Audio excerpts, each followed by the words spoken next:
Bapak Ibu Dewan Guru yang hadir pada siang hari ini yang saya hormati, puji dan syukur marilah kita panjatkan kehadirat Allah Subhanahu wa Ta'ala, yang mana berkat rahmatnya sehingga kita pada siang hari ini semua dalam keadaan sehat, bisa bersama-sama berada di sini dalam rangka kegiatan desiminasi budaya positif dari kami calon guru penggerak angkatan ke-9.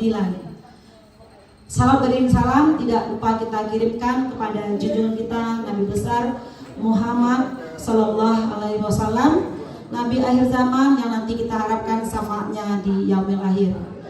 Baik Bapak Ibu, untuk mengawali acara kita pada siang hari ini, marilah kita sama-sama membaca lafaz basmalah.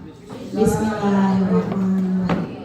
Kita masuki acara yang pertama, kata sambutan dari Kepala SMA Negeri 1 Muko-Muko. Kepada Ibu Sisriani SPD MM dipersilakan.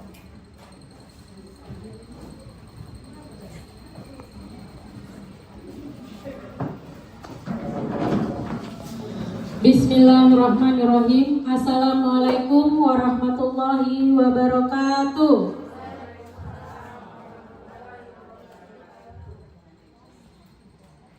Semangat pagi, selamat siang menjelang sore Bapak Ibu. Terima kasih sampai hari ini, sampai saat ini kita masih diberi kekuatan oleh Allah Subhanahu wa Ta'ala untuk bisa mengikuti kegiatan kita selanjutnya, yaitu kegiatan aksi nyata calon guru penggerak angkatan ke-9 Kabupaten Muko-Muko dengan tema budaya positif. Salawat beriring salam tidak bosan-bosannya kita aturkan kepada junjungan kita Nabi besar Muhammad SAW, karena perjuangan beliau kita mendapatkan ilmu pengetahuan yang luar biasa hingga pada saat ini. Bapak, Ibu yang saya hormati, Bapak Ibu Wakil Kepala Sekolah, Bapak Ibu Dewan Guru, staf tata usaha yang sudah berkenan hadir pada siang menjelang sore ini untuk mengikuti kegiatan kawan-kawan kita yang sedang berjuang di calon guru penggerak. Bapak Ibu, guru penggerak itu sudah sekarang memasuki angkatan ke-11. Nanti tanggal 20 berapa Bu Mempang terakhirnya? 27 terakhir pendaftaran calon guru penggerak angkatan 11. Kita lepaskan dulu ini sebuah proyek atau apapun, tapi yang jelas kita mungkin ambil saja ilmunya apa yang didapatkan di kegiatan guru penggerak. Bapak Ibu, terutama yang muda-muda, sudah saya sampaikan bahwa ayo semangat untuk ikut yang angkatan 11. Karena waktu pertemuan dari guru penggerak Balai Guru Penggerak Provinsi yang kebetulan saya hadir waktu itu, disampaikan bahwa untuk yang belum sertifikasi itu ada wacana nanti jika sudah lolos guru penggerak hanya mengikuti ujian PPG saja. Jadi pendidikannya itu sudah tidak lagi. Kemudian terakhir saya baca lagi, sampai tadi pagi saya buka internet, ini ada wacana juga, regulasinya belum ada sih sebenarnya, tapi berkemungkinan jika mungkin, kita berharap saja setelah punya sertifikat guru penggerak, insya Allah nanti diutamakan untuk lolos menjadi ASN. Kita berpikir positif saja, semoga itu terwujud. Kita berharap seperti itu. Bapak Ibu, kegiatan guru penggerak ini dilakukan selama kurang lebih 6 bulan. Dan dilihat dari teman-teman kita yang sudah lolos di angkatan 10 kemarin, mereka begitu mengikuti kegiatan, walaupun ada mengeluhnya, ada beratnya dan segala macamnya, tapi ketika Tuhan memberikan tugas kepada kita tentu bukan suatu hal yang sia-sia. Kemudian mari kita dukung teman-teman kita yang mau untuk maju. Mari kita berusaha untuk berubah.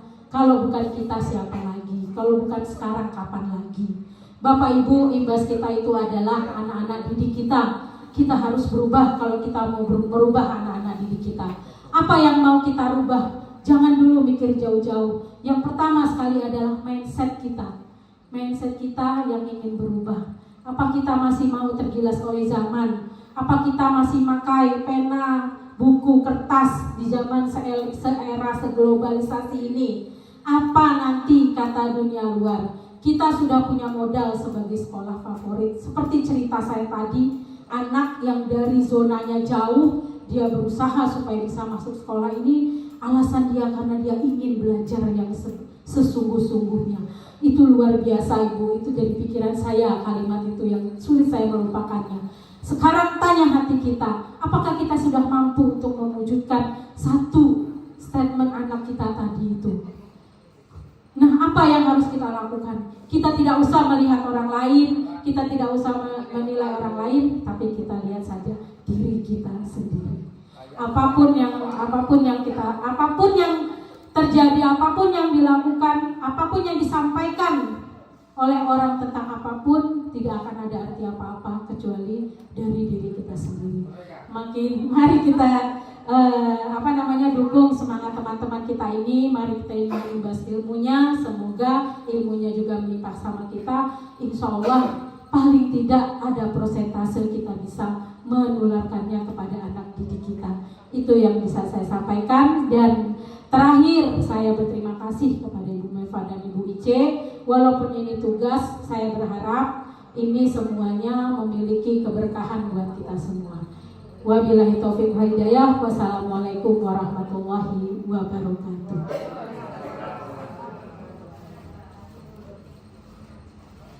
Terima kasih atas kata sambutannya dari Ibu Kepala Sekolah. Kami selaku CGP Angkatan 9 luar biasa sekali tadi apresiasi dari Ibu Sisrieni terhadap kami calon guru penggerak. Semoga pada siang hari ini Bapak Ibu bisa kami bagikan apa yang sudah kami dapat, karena sampai hari ini ilmu yang kami terima itu baru 30% Bapak Ibu, karena baru 2 bulan. Jadi sekitar 33% baru kami dapat. Hari ini akan kami bagikan dengan Bapak Ibu supaya tidak hanya 2 orang. Kalau pada siang hari ini kami mampu menggerakkan 10 orang saja dari kawan-kawan kita yang hadir, nanti 10 mampu lagi menggerakkan yang lainnya. Insya Allah proses KBN kita akan berpihak kepada murid. Tentu nanti keluhan-keluhan kita yang di awal tadi semoga bisa teratasi oleh kita bersama. Selanjutnya untuk penyampaian pertama ini akan disampaikan oleh Ibu Ice. Kepada Ibu Ice Dwi Kawati dipersilakan. Baik, bismillahirrahmanirrahim. Assalamualaikum warahmatullahi wabarakatuh. Yang terhormat Ibu Kepala Sekolah, yang terhormat Bapak Ibu Wakil Kepala Sekolah, yang terhormat Ibu Kepala Tata Usaha beserta staf, dan Bapak Ibu Guru SMA Negeri 1 Kumuko. Baik, sebelum pada kesempatan kali ini saya akan mempresentasikan dan berbagi praktek baik ya Bapak Ibu Guru semuanya. Sebenarnya nanti sesudah kami berbagi kepada Bapak Ibu semuanya, nanti mungkin Bapak Ibu bisa menerapkan ke anak-anak kita dan juga bisa membuat aksi nyata sendiri di PMM. Jadi sudah saya lihat di PMM itu sudah ada materi disiplin positif di modul 3. Jadi kalau misalnya Bapak Ibu Guru mau melanjutkan dan menerapkan nantinya, bisa langsung ke PMM. Nah, langsung saja saya akan mempresentasikan tentang budaya positif tema hari ini. Cuman saya akan memperkenalkan dulu sebenarnya bagaimana pembelajaran menurut Ki Hajar Dewantara. Jadi kita tidak langsung berbicara tentang budaya positif saja, cuma kita bahas dulu tentang apa itu pembelajaran Ki Hajar Dewantara.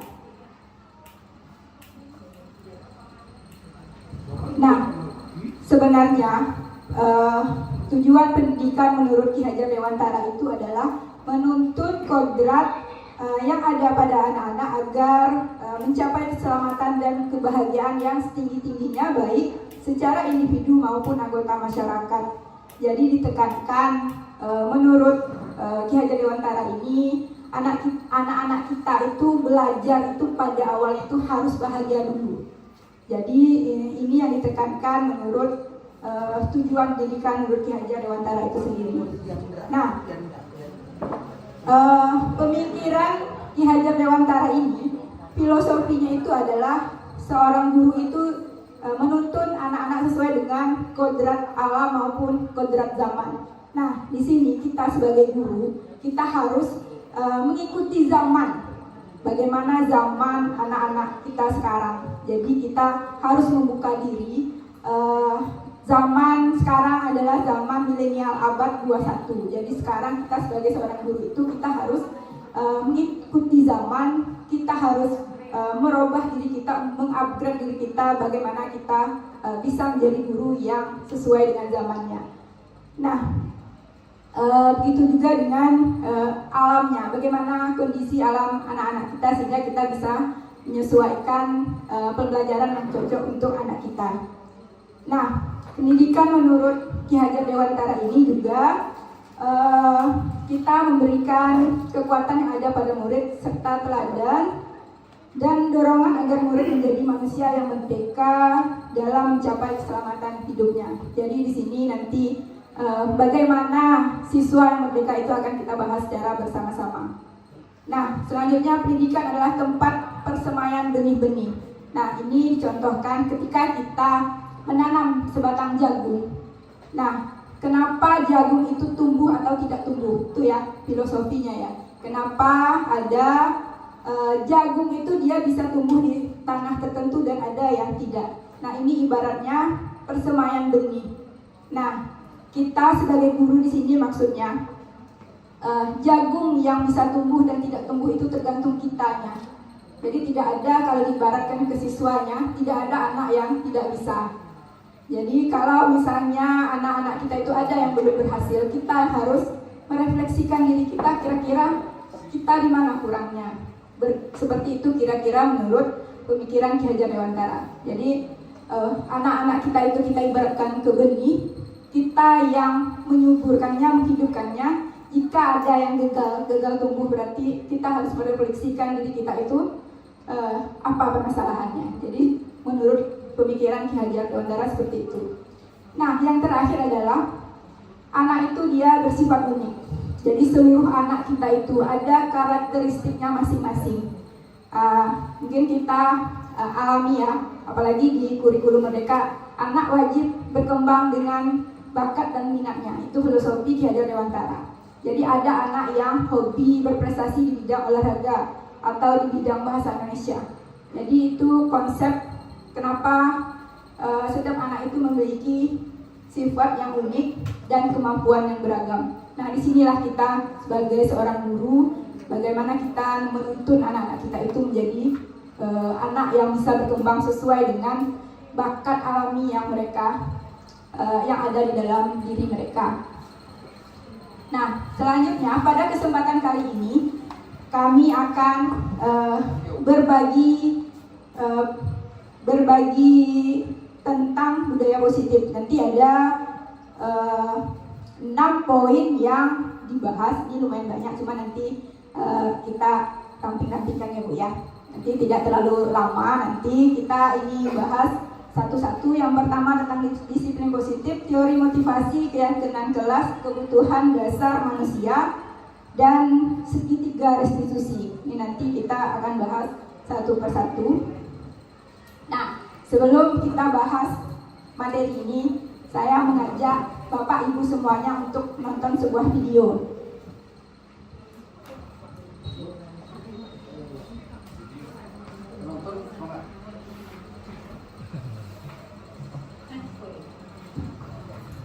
Mungkin bisa direnungi sebuah video ini.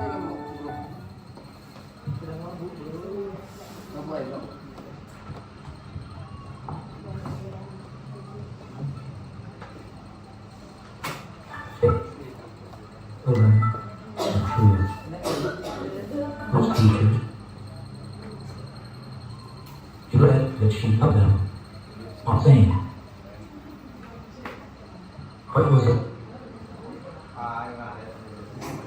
It was a little boy named Teddy Stalin.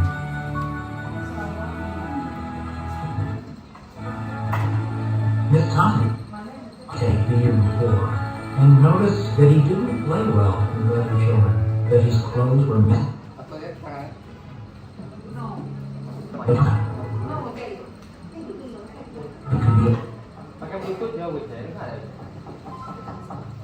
Miss Thompson playing, marking his papers with a broad red pen, making bold X's, and then putting a big F at the top of his papers. At the school where Miss Thompson taught, she was required to review each child's past records, and she put Teddy's on until the last.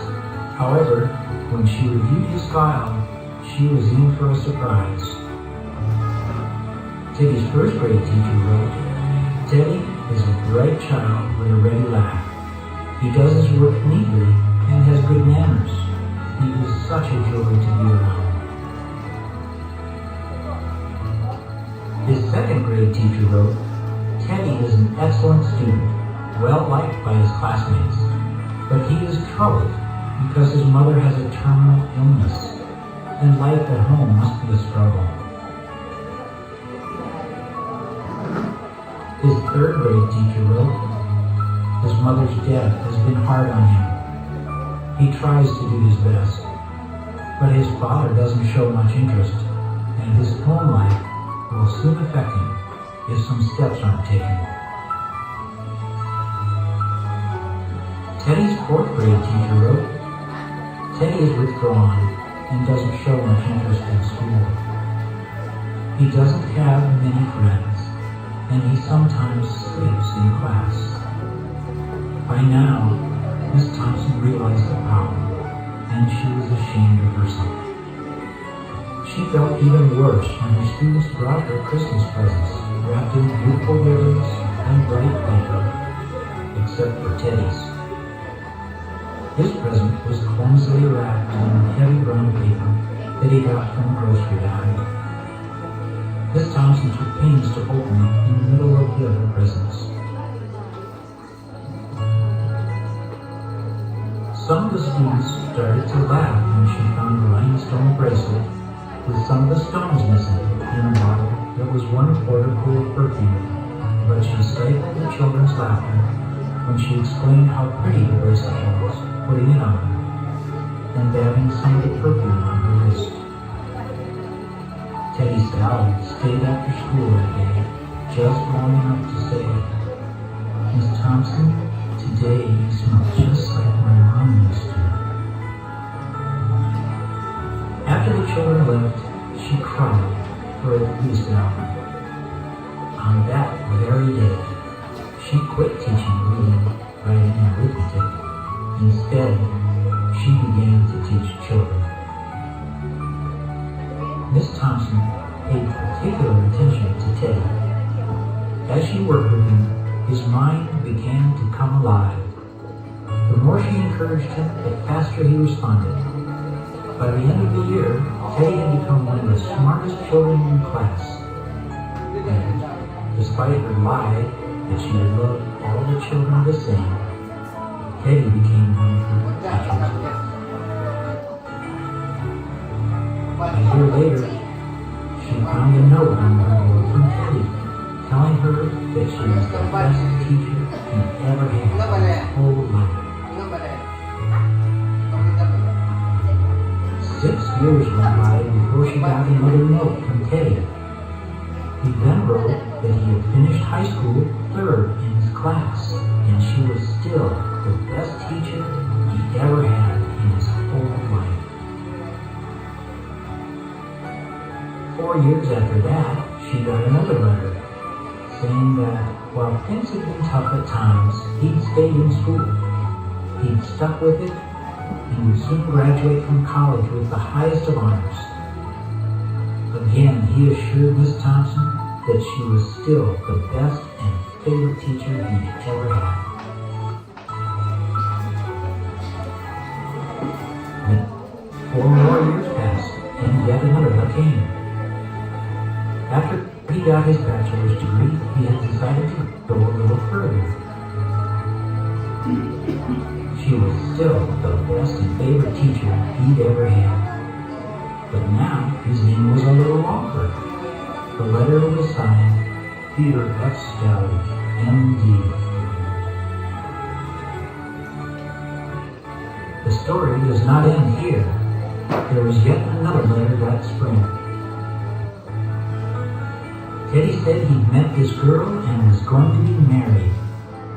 He explained that his father had died a couple of years ago, and he was wondering if Miss Thompson might agree to sit at the wedding in the place that was usually reserved for the mother of the groom.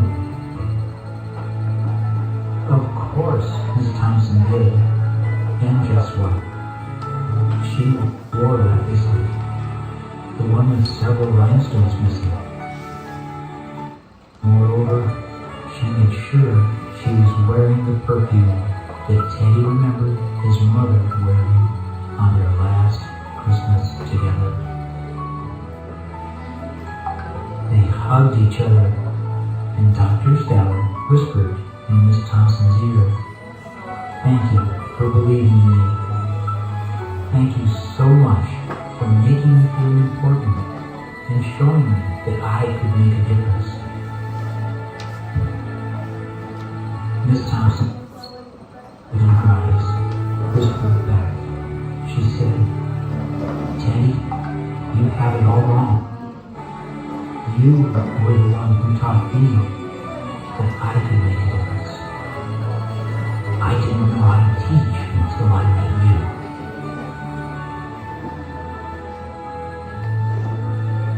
You can never tell what type of impact you may have on another's life by your actions or lack of action. Please act intervention through life and just try to make a difference in someone else's life today.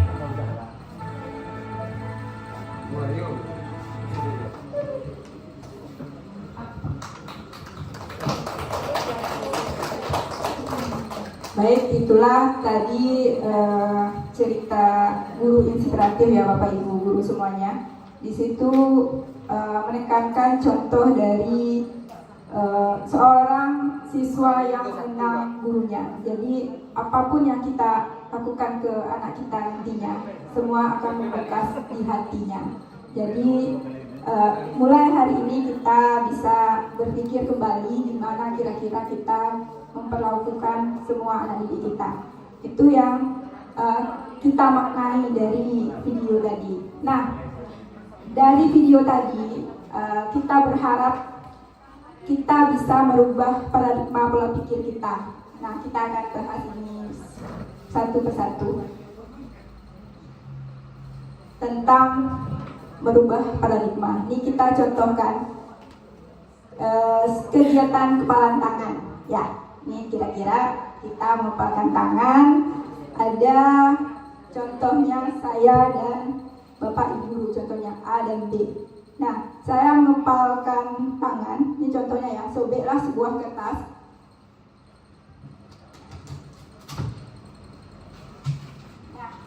Nah, saya sobekkan sebuah kertas ini. Lalu saya tuliskan poin-poin penting yang berharga pada diri saya. Contohnya apa keinginan saya yang ingin saya capai. Ya, contohnya saya tulis, sudah saya tulis, saya kepalkan. Karena ini berharga, Bapak Ibu guru akan merebutnya dari saya. Ini ya, kira-kira ilustrasinya. Nah, dengan cara seperti ini, kira-kira apa yang akan terjadi? Ketika saya mengepalkan sesuatu yang sangat berharga, Bapak Ibu guru kira-kira akan bertindak seperti apa terhadap apa yang saya genggam. Nah, otomatis ya beraneka ragam. Bagaimana cara Bapak Ibu tertarik untuk mengambil apa yang saya punya, otomatis mungkin contohnya ada yang Bapak Ibu yang meminta secara baik-baik mungkin ya, atau ada dengan cara memaksa mungkin, dan dengan cara yang tidak baik mungkin. Nah, ini contoh saja untuk merubah paradigma kita. Contoh ilustrasinya saja. Selanjutnya, nah, untuk merubah paradigma ini yang berfungsi sebagai kontrol itu sebenarnya kita sebagai guru ini, yang mengontrol guru itu sebenarnya kita, ilusinya ya, selama ini. Nah, terus ilusi bahwa kritik membuat orang bersalah dapat menguatkan karakter. Kira-kira gimana? Sering kita lakukan? Sering. Terus selanjutnya ilusi bahwa semua penguatan positif efektif dan bermanfaat. Jadi apapun yang kita bicarakan tentang hal yang positif, kita berpikir pada awalnya itu semuanya bermanfaat. Tapi pada dasarnya belum tentu ya.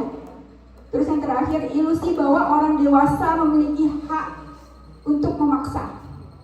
Nah, selama ini kita sebagai guru ini kita berposisi sebagai orang dewasa. Kita memaksa anak murid kita wajib mengerjakan tugas. Seperti itu kira-kira Ibu ya contohnya ya. Jadi kita sebagai orang dewasa ini sifatnya itu pemaksa. Selanjutnya, ini kita mereview saja. Nah, tentang perubahan paradigma stimulus respon dengan teori kontrol. Di mana kita stimulus dan di mana yang teori kontrol itu sebenarnya. Nah, di sini stimulus responnya kita mencoba mengubah orang agar berpandangan yang sama dengan kita. Sering seperti itu kira-kira ya. Terus teori kontrolnya sebenarnya kita berusaha memahami pandangan orang lain dalam berbagai situasi. Sebenarnya yang lebih baiknya seperti itu. Jadi kita selama ini kita yang mencoba merubah orang, tapi lebih baik sebenarnya kita yang berusaha memahami. Itu tentang merubah paradigma atau merubah pola pikir kita sebenarnya. Terus yang kedua, perilaku buruk itu dilihat sebagai suatu kesalahan.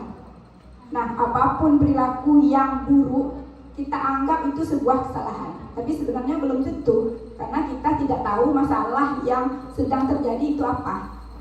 Nah, sehingga semua perilaku, apapun perilakunya itu sebenarnya memiliki tujuan. Contoh, ada anak kita yang melanggar peraturan sebenarnya. Mungkin dia tidak anak nakal. Mungkin dia hanya meminta perhatian kita saja. Mungkin ya Ibu, mungkin ya Bapak Ibu ya. Jadi di sini kita, posisi kita. Terus yang ketiga, orang lain bisa mengontrol saya. Nih ya, kita berpikir orang lain bisa mengontrol saya. Terus teori kontrolnya itu sebenarnya kita tidak bisa dikontrol oleh siapapun. Kita hanya bisa mengontrol diri kita sendiri. Jadi kita mau berbuat baik, diri kita lah yang bisa berbuat seperti itu tanpa dorongan dari orang lain. Terus yang keempat, pemaksaan ada pada saat rujukan gagal. Sering ya seperti ini ya, dipaksa ketika kita gagal mengajak orang lain, sering seperti itu. Karena kita gagal berinteraksi dengan teman misalnya, sehingga kita ujung-ujungnya memaksa. Sebenarnya tidak seperti itu. Kita harus berkolaborasi dengan teman kita, mencapai sebuah kesepakatan, sehingga menciptakan pilihan-pilihan baru atau solusi-solusi baru. Jadi tanpa kita paksa pun rekan kita sebenarnya kita ada solusinya. Itu teori kontrolnya. Yang terakhir adalah mode berpikir menang atau kalah. Apapun yang kita lakukan sebenarnya ada tujuannya. Misalnya kita ikut olimpiade, kita wajib menang atau kalah biasanya. Cuman sebenarnya pada awalnya kita memang harus berpikir menang sebenarnya. Tidak boleh berpikirnya menang urusan nanti, kalah yang penting maju. Nggak boleh seperti itu. Yang jelas kita harus berpikir positif dulu. Namanya kita ikut sebuah kegiatan, kita harus berpikir positif untuk menang. Nah, jadi di sini kita merubah pola pikir kita sebenarnya. Terus selanjutnya kita langsung ke makna disiplin. Apa itu disiplin kira-kira Bapak Ibu Guru? disiplin. Nah, kira-kira menurut Bapak Ibu guru disiplin itu apa? Kita mengikuti aturan. Nah, kalau menurut Ki Hajar Dewantara, mengikuti aturan itu pemaksaan. Jadi kita tidak boleh sebenarnya memaksa. Intinya kata-kata di sini memaksa. Nah, kita rubah jadi disiplin di sini maksudnya ialah kita menggali potensi yang ada menuju sebuah tujuan agar kita bisa dihargai. Jadi kalau misalnya mungkin selama ini cara tutur kata kita mungkin yang banyak harus dirubah ya, Ibu Eva ya. Ya, itu mungkin nanti kita diskusikan kembali.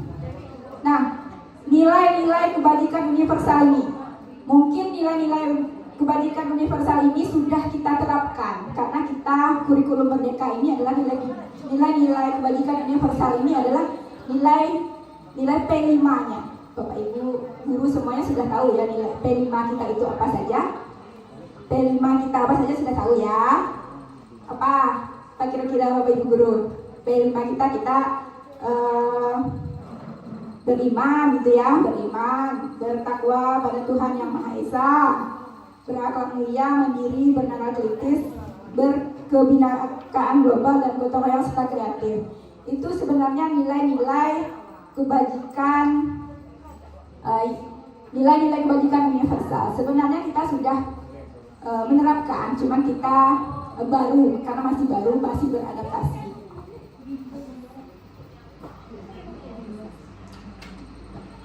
Terus yang selanjutnya adalah teori motivasi perilaku manusia. Ada dua. Yang pertama adalah motivasi internal dan eksternal. Nah, kalau yang eksternal ini yang dari mana? Eksternal, luar. Berarti untuk menghindari hukuman contohnya ya. Saya eksternal. Contohnya di sini adalah motivasi dari luar ketika akan berpartisipasi dalam lomba karena ingin membawa pulang hadiah, itu salah satu contoh motivasi eksternal. Jadi kalau tidak ada hadiahnya, mungkin mereka tidak mau. Selanjutnya motivasi internal itu motivasi yang di dalam dirinya. Jadi mereka ikut lomba itu karena motivasi dari dalam dirinya. Sedangkan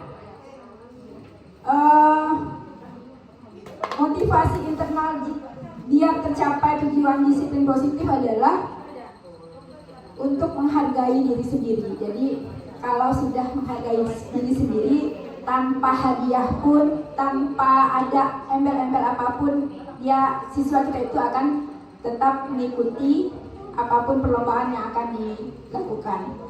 Mungkin itu saja, dilanjutkan oleh Ibu Neva Arianti, SPDMM.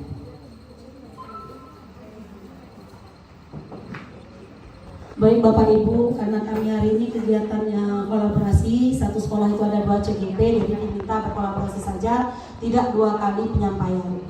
Untuk teori motivasi perilaku manusia ini Bapak Ibu, nanti akan ada 2, motivasi internal dan motivasi eksternal. Motivasi eksternal ini bisa saja kita misalnya sebagai guru, kita mengikuti upacara bendera hanya karena kita ingin berada dalam zona nyaman, biar kita tidak kena tegur oleh kepala sekolah, biar kita tidak dianggap melanggar aturan sekolah, seperti itu kalau yang kita pribadi yang sebagai guru. Kemudian bisa jadi karena kita misalnya ikut suatu kegiatan karena ingin mendapat hadiah atau mendapat pujian. Yang dipentingkan sekarang ini adalah Bapak Ibu yang diminta bagaimana motivasi kita itu untuk melakukan suatu kegiatan, itu motivasi internal. Jadi benar-benar dari dalam diri kita, karena kita menghargai diri kita sendiri. Jadi kita datang Jumat religi, kita mengikuti upacara bendera, ikut perlombaan yang diadakan oleh sekolah, ikut kegiatan gotong royong, hadir maulid Nabi, atau semua kegiatan yang dilaksanakan oleh sekolah, murni kita lakukan karena motivasi internal kita. Karena kita kita merasa itu tanggung jawab dari kita. Nah, sama dengan siswa, itu juga yang kita harapkan. Mereka mengikuti proses belajar mengajar itu tidak ada embel-embel apapun, tidak karena ingin nilai rapor yang tinggi, tidak karena ingin dapat reward dari kita atau dapat pujian, tapi karena mereka merasa itu adalah tanggung jawabnya saat ini sebagai siswa. Seperti itu maksudnya Bapak Ibu, motivasi eksternal dan motivasi internal. Ini contohnya sudah dibaca oleh Ibu Ici. Baik Bapak Ibu, ini kata-kata merdeka tadi dari awal sudah disinggung oleh Bu Ici. Selama ini coba kita melihat pembelajaran yang kita lakukan.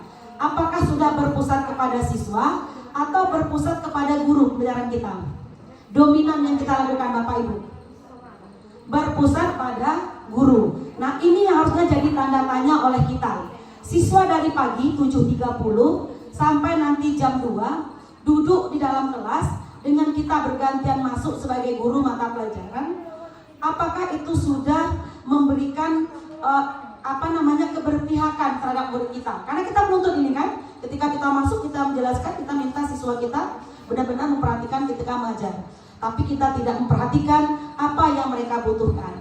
Jadi bisa Bapak Ibu, untuk yang siswa ini kata-kata merdeka ini menurut Ki Hajar itu adalah artinya tidak hanya terlepas dari perintah, akan tetapi juga cakap buat memerintah diri sendiri. Jadi siswa kita juga harus merdeka, kita juga harus merdeka sebagai guru Bapak Ibu. Jadi ciptakanlah proses belajar mengajar kita itu yang berpihak pada murid, buat murid kita merasa nyaman. Bisa Bapak Ibu tambah dengan ice breaking, atau perhatikan kebutuhan mereka. Ini kan kita satu saja model yang kita ajarkan. Kita masuk, kita menjelaskan. Seperti itu kan Bapak Ibu. Coba kalau kita yang menempati posisi mereka, sekian jam duduk itu, mungkin juga kita akan merasa jenuh dengan proses yang seperti itu. Harusnya kita selingi proses pembelajaran kita. Biar artinya kita sebagai guru merdeka, siswa kita juga merdeka sama proses pembelajarannya itu.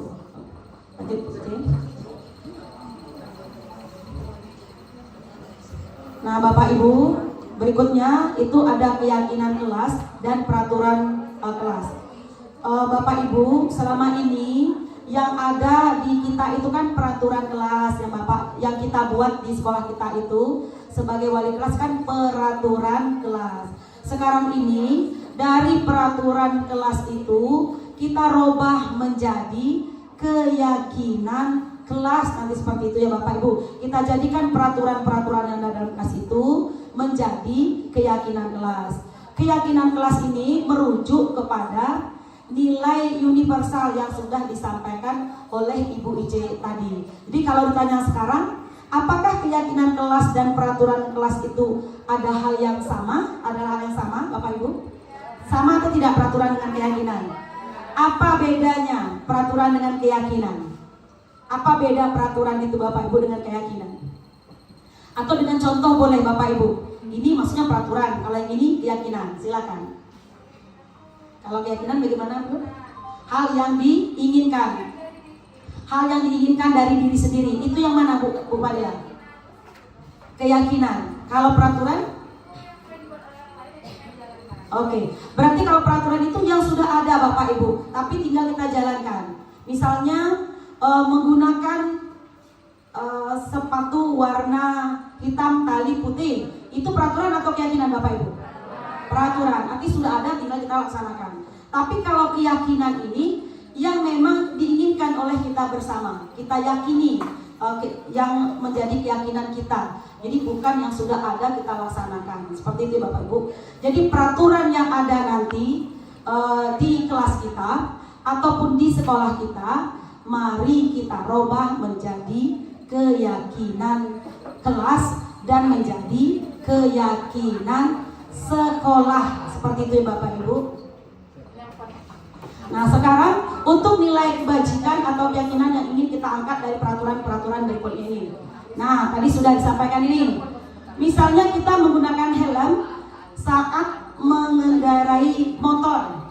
Apa yang nilai keyakinan yang kita harapkan dari menggunakan helm saat mengendarai motor ini Bapak Ibu? Bu Eni.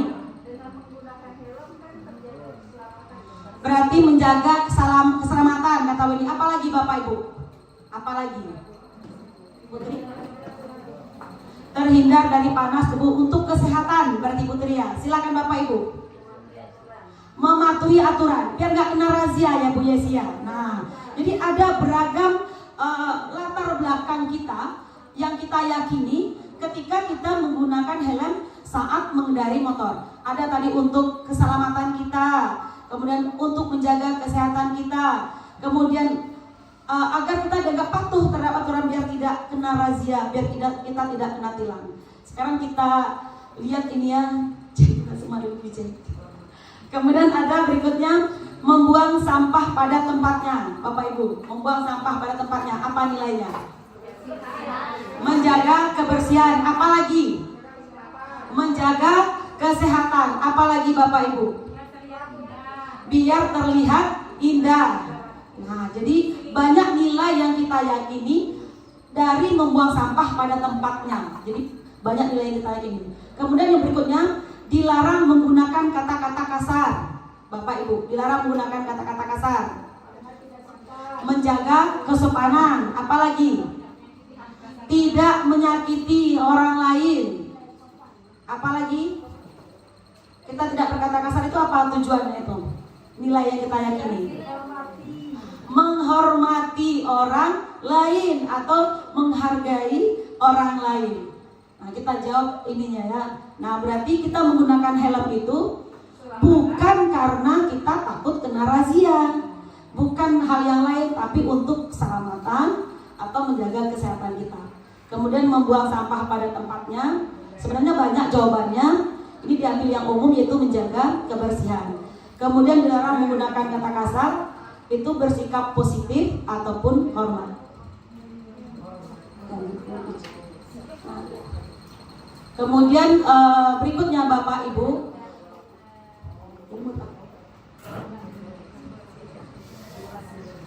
Bapak Ibu, di depan itu ada langkah-langkah utama untuk menetapkan keyakinan kelas serta pendalamannya. Bapak Ibu, sedikit saya jelaskan. Peraturan kelas itu kan begini maksudnya. Kita pakai kelas dulu ya Bapak Ibu, tidak sekolah. Peraturan kelas itu misalnya tidak mencoret-coret meja. Misalnya itu peraturan kelas kan selama ini kita buat. Misalnya tidak membuang sampah sembarangan. Kemudian apalagi Bapak Ibu wali kelas peraturan di kelasnya? Gimana Bu Arini? Membuka sepatu ketika masuk kelas. Nah, itu namanya peraturan kelas kita. Nah, peraturan-peraturan yang ada itu sekarang ini akan kita rubah menjadi keyakinan kelas. Keyakinan kelas ini nanti begini Bapak Ibu. Ketika kita tadi misalnya apa yang mau kita ambil ya? Misalnya membuang sampah pada tempatnya. Membuang sampah pada tempatnya itu kan termasuk nilai universalnya adalah bertanggung jawab atau disiplin, itu pasnya nilai universalnya. Misalnya bertanggung jawab seperti itu ya Bapak Ibu. Jadi misalnya membuang sampah pada tempatnya, mengerjakan PR tepat waktu, itu kan item-item bertanggung jawab. Berarti keyakinannya adalah yang bertanggung jawab, itu yang keyakinannya. Peraturannya yang itu tadi. Nah, sekarang dari peraturan-peraturan itu nanti akan kita kumpulkan menjadi satu, bisa dalam disiplin, nilai universal tadi, bertanggung jawab, kemudian religius, kemudian berkolaborasi atau bekerja sama. Itu adalah item keyakinan kelas dari nilai universal tadi. Nah, ini adalah Bapak Ibu bayangkan peraturan yang ada dalam kelas tadi, sekarang mau kita rubah menjadi keyakinan kelas. Nah, mana urutan yang pas? Nanti kan kita akan merubah ini. Peraturan yang di kelas kita yang sudah ada akan kita rubah menjadi keyakinan kelas.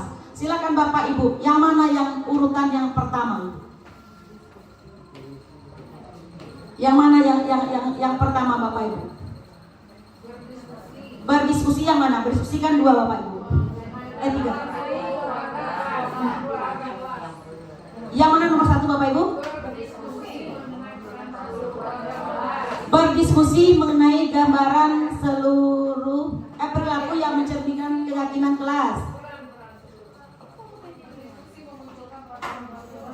berdiskusi memunculkan peraturan-peraturan yang perlu ditaati warga kelas. Nah, jadi Bapak Ibu nanti kita itu tadi yang dianggap nomor 1 ya. Nomor 2? Nomor 2. Yang nomor 2 yang mana Bapak Ibu? Bumia, mengubah peraturan-peraturan menjadi kalimat yang lebih positif. Yang ketiga? Yang ketiga yang mana Bapak Ibu? Berdiskusi mengenai gambaran perilaku yang mencerminkan keyakinan kelas. Langkah yang keempat? Yang keempat yang mana? Yang keempat, langkahnya nanti menyarikan peraturan-peraturan menjadi nilai-nilai kebajikan atau keyakinan kelas. Terus meninjau ulang keyakinan kelas dari waktu ke waktu. Itu nomor berapa? Yang terakhir, yang 5 yang mana? Berdiskusi mengenai peran seluruh warga kelas. Kita buka itu Bu Ice. Jadi yang nomor 6 betul tadi ya Bapak Ibu. Nomor 1 juga betul. Jadi nomor 1 nanti langkah Bapak Ibu wali kelas merubah peraturan menjadi keyakinan kelas. Yang pertama itu adalah kita diskusikan dulu, munculkan dulu peraturan-peraturan yang perlu ditaati oleh warga kelas.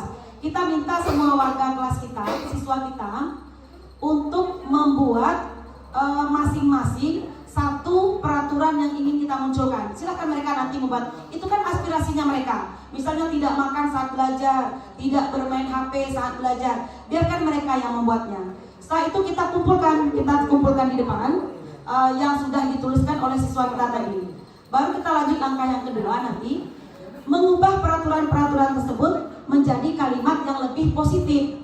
Jadi misalnya tidak membuang sampah sembarangan. IT tidak menggunakan seperti itu ya Bapak Ibu. Kita buat buanglah sampah pada tempatnya. Jadi seperti itu. Kemudian apa lagi? Terima kasih sudah membuang sampah. Boleh seperti itu Bu Areli. Yang penting tidak menggunakan kata negatif. Karena selama ini Bapak Ibu, kita dengan anak kan selalu, kamu tidak boleh begini, kamu jangan begini, kamu jangan begitu, kamu tidak seperti itu, harusnya seperti ini. Nah, itu yang tidak bisa Bapak Ibu. Mulai hari ini kita coba sedikit-sedikit merubah. Siapa tahu nanti, karena dari kejadian dalam bulan-bulan ini, minggu-minggu terakhir ini kan agak lumayan banyak ini. Coba dengan cara seperti ini nanti, siapa tahu 2 minggu yang akan datang atau 1 bulan yang akan datang, kita mengalami penurunan kejadian. Sebenarnya saya sudah memvideokan ini di 12 IPA 3, tapi tadi sampai saat ini nggak bisa dibuka. Sudah saya buat contohnya Bapak Ibu, cuma belum bisa dibuka, mungkin karena terlalu besar ukurannya, saya tidak bisa mengkompresnya menjadi kecil. Nanti karena waktunya mepet, nanti saya akan coba dan saya share nanti di grup sekolah kita Bapak Ibu. Kemudian yang ketiga, kita menyarikan peraturan-peraturan tadi menjadi nilai-nilai kebajikan keyakinan kelas. Tadi kan banyak tuh yang diminta siswa, nanti banyak sekali yang dimintanya. Itu kita kelompokkan menjadi nilai-nilai keyakinan kelas.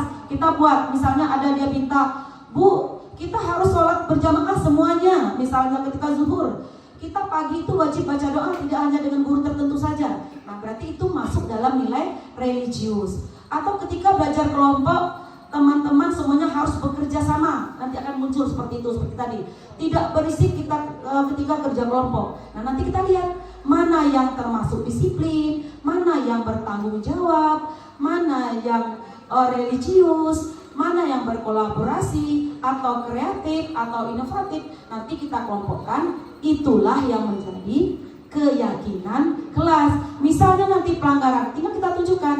Nah, keyakinan yang mana yang tidak kamu ikuti pada hari ini. Misalnya dia tidak tepat waktu mengumpulkan PR ini, tinggal kita tunjuk depan kelasnya. Oh, nomor 3 Bu.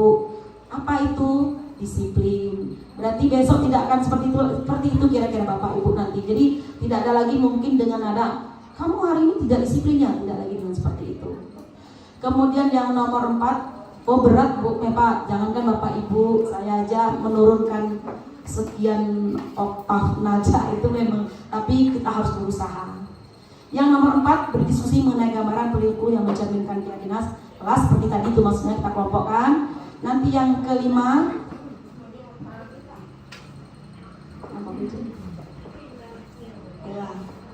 yang kelima kita berdiskusi mengenai peraturan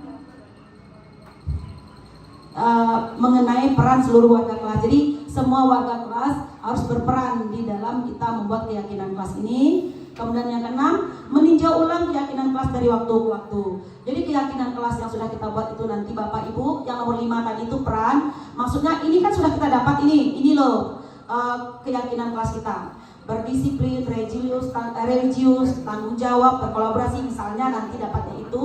Berarti kita yakini bersama, minta tangan-tangan sesuai nanti siswa maju depan, ditandatangani hasil keyakinan kelas itu, artinya mereka akan komit atau konsisten terhadapnya, kita tempel di dinding kelas kita. Kemudian berikutnya meninjau ulang keyakinan kelas dari waktu ke waktu. Siapa tahu nanti ada yang perlu kita revisi, ada yang perlu kita robah sesuai dengan kondisi siswa yang kita hadapi dalam kelas sebagai wali kelas. Seperti itu ya Bapak Ibu. Harapan kami setelah ini semua Bapak Ibu wali kelas membuat keyakinan kelas. Jadi kita buat. Nah, ini contohnya ini. Kalau selama ini peraturan itu selalu kembalikan buku ke tempatnya. Jadi berarti nanti masuk keyakinan kelas tanggung jawab. Itemnya adalah selalu kembalikan tadi. Dilarang mengganggu orang lain. Nah itu nggak ada lagi nanti dilarang mengganggu orang lain, tapi menghormati orang lain. Kemudian misalnya dilarang menggunakan narkoba, berarti untuk kesehatan. Kemudian gunakan masker, berarti menjaga kesehatan dan keselamatan. Kemudian jangan berlari di atas di kelas atau di koridor, berarti itu untuk keselamatan atau keamanan. Kira-kira seperti itu ya Bapak Ibu, yang dari peraturan tadi menjadi keyakinan kelas.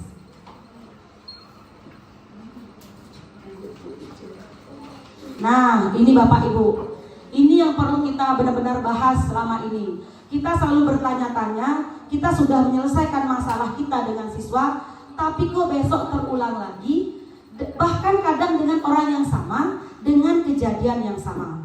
Kadang kejadiannya sama ini, kemudian orangnya juga sama pelakunya. Kenapa bisa seperti itu? Ini harus kita lihat dulu Bapak Ibu. Apakah tindakan yang kita berikan kepada anak kita ketika melakukan sesuatu itu, melakukan suatu tindakan itu sebagai hukuman atau sebagai konsekuensi terhadap yang dilakukannya. Berarti kita harus bedakan dulu ini, apa itu hukuman, apa itu konsekuensi. Ayo Bapak Ibu, apa itu hukuman, apa itu konsekuensi? Siapa yang ingin memberikan pendapatnya? Hukuman dia paksaan, konsekuensi dia tidak perlu kesadaran karena saya bikin hal ini, saya konsekuensinya saya harus dia ikhlas mengerjakannya. Ulang boleh. Berarti kalau konsekuensi dia dari dalam diri sendiri. Berarti dari dalam sendiri dia bertanggung jawab terhadap apa yang dilakukan, konsekuensi. Kalau hukuman terpaksa. Misalnya apa boleh yang terpaksa ini tadi? Lari keliling lapangan. Nah, nanti sekarang ini Bapak Ibu, kita sama-sama sekarang kita lihat contohnya. Nanti kita akan, betul kata Bu Lipta tadi, kalau konsekuensi itu dia merasa melakukan itu tanggung jawabnya terhadap tindakan yang sudah dilakukan tadi. Tapi kalau hukuman adalah yang kita berikan terhadap mereka itu bisa jadi mereka terpaksa untuk melaksanakannya, dan dampaknya Bapak Ibu, semuanya ada dampak. Kalau hukuman Bapak Ibu bisa terkenang sepanjang hayat oleh siswa kita, diingatnya terus kata-kata kita, tindakan kita. Tapi kalau konsekuensi yang kita berikan hanya mereka saat itu saja nanti. Nah, tinggal kita lihat apakah yang selama ini kita lakukan itu hukuman atau konsekuensi. Misal Bapak Ibu, siswa tidak membuat tugas kita, misalnya kita seluruh mereka lari 2 keliling lapangan, itu hukuman atau konsekuensi? Tergantung gimana Bu Arnel? Jadi di awal dikasih tahu anak-anak, seandainya kalian tidak mengerjakan tugas, hukuman atau konsekuensi apa yang harus kalian inginkan, apa konsekuensinya dari tindakan kalian? Kita berikan opsi memberikan, misalkan kayak saya juga suka pakai yang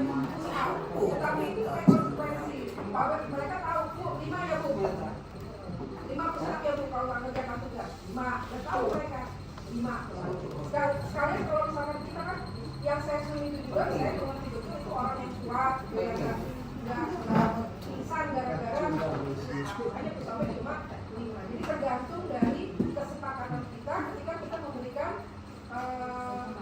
konsekuensi dari tindakan yang mereka lakukan. Misalkan kalau mereka bisa mengerjakan PR, selain misalkan misalkan apa lagi yang harus dilakukan? Bu, saya ganti ya Bu, saya lakukan A, tapi saya ini, dan itu kesepakatannya di awal ketika kita belajar. Ya. Sekarang pertanyaan itu konsekuensi Atau hukuman. Makanya saya bilang dari kesepakatan awal itu kan kalau segala tergantung berarti bukan begitu Pak. Kita sudah ada konsensus di mana tadi. Nah, udah ada konsensus, jadi kalau menurut saya kalau yang saya lakukan itu konsekuensi dari tindakan mereka. Bu Aneli menganggap konsekuensi Bapak Ibu karena sudah ada kesepakatan sebelumnya. Yang lainnya Bapak Ibu, apakah itu hukuman atau konsekuensi? Misalnya tadi, masih yang tadi kita belum pindah, kita belum ke contoh ini. Misalnya anak tidak mengumpulkan PR atau tidak mengerjakan tugas kita, pagi ini masuk jam Pak Yan misalnya. Pak Yan menyuruh mereka lari keliling lapangan 2 kali, itu Pak Yan memberikan konsekuensi atau hukuman? jelas hukuman lah. Hukuman. Nah. Tidak ada konsekuensi. Kalau konsekuensi itu, kalau kita melakukan sesuatu kita sadar. Kalau salah ada konsekuensi namanya. Tapi kalau serta merta, kalau tidak melakukan itu hukuman, jelas hukuman.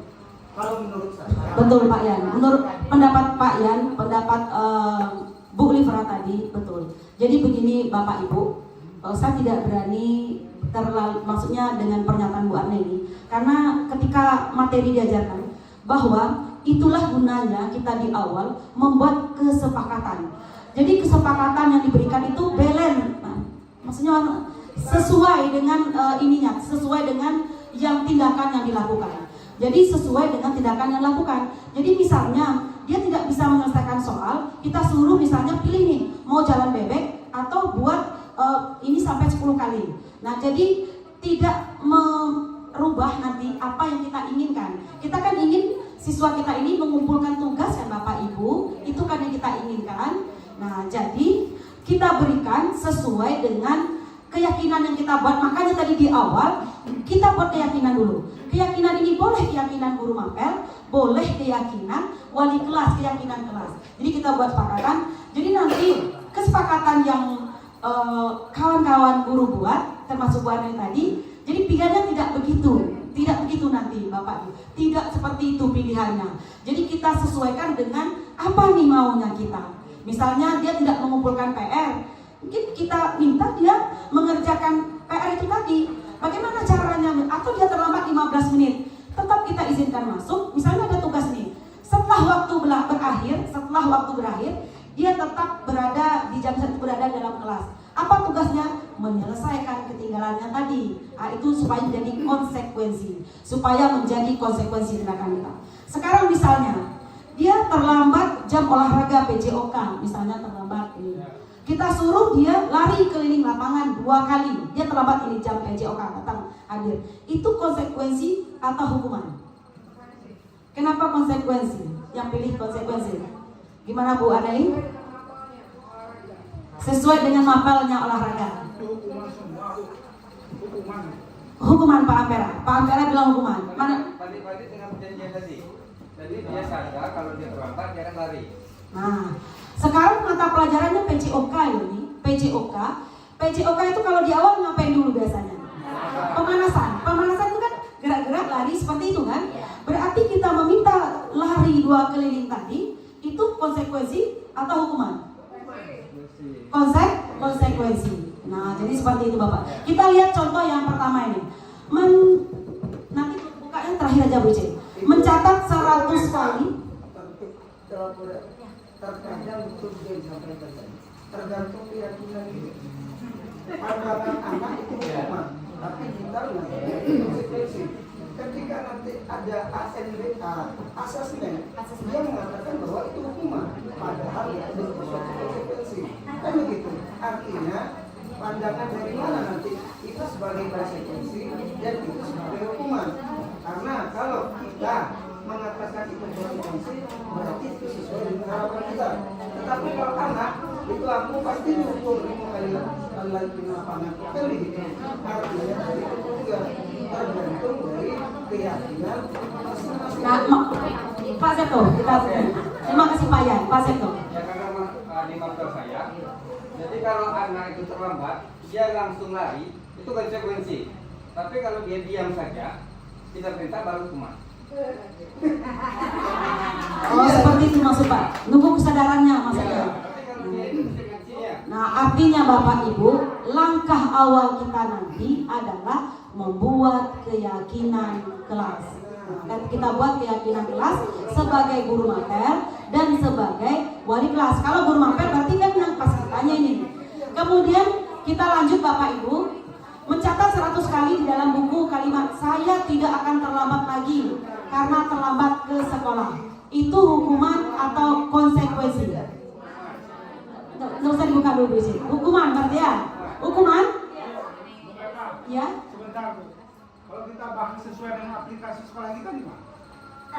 Maksudnya Pak, kita Contohnya gini, Iya. kan mohon maaf ya, Iya. mungkin pakai alasan juga kan? Iya. Nah ini maksud saya gini, Ya. bagaimana anak yang telat Iya. kita suruh sholat duha yang muslim itu, Iya. misalnya itu kita baca Betul. sekarang. Mm-mm. Nah kalau itu kan udah orang sana pakai duha, Betul. kan ikut aja kan? Iya, iya. Kita aplikasi di sekolah kita. Ke sekolah kita. Nah, terus yang menarik lagi tadi Bu Ice buka ada stimulus, ada respon. Mm-mm. Itu kan 2 hal berkaitan. Tujuannya kemana tadi? Lupa saya. Bagaimana penerapannya di kedisiplinan di sekolah kita? Ini kan disiplin awal ini. Nah, ada stimulus, ada respon. Saya contohnya, saya banyak kerja manajemen juga.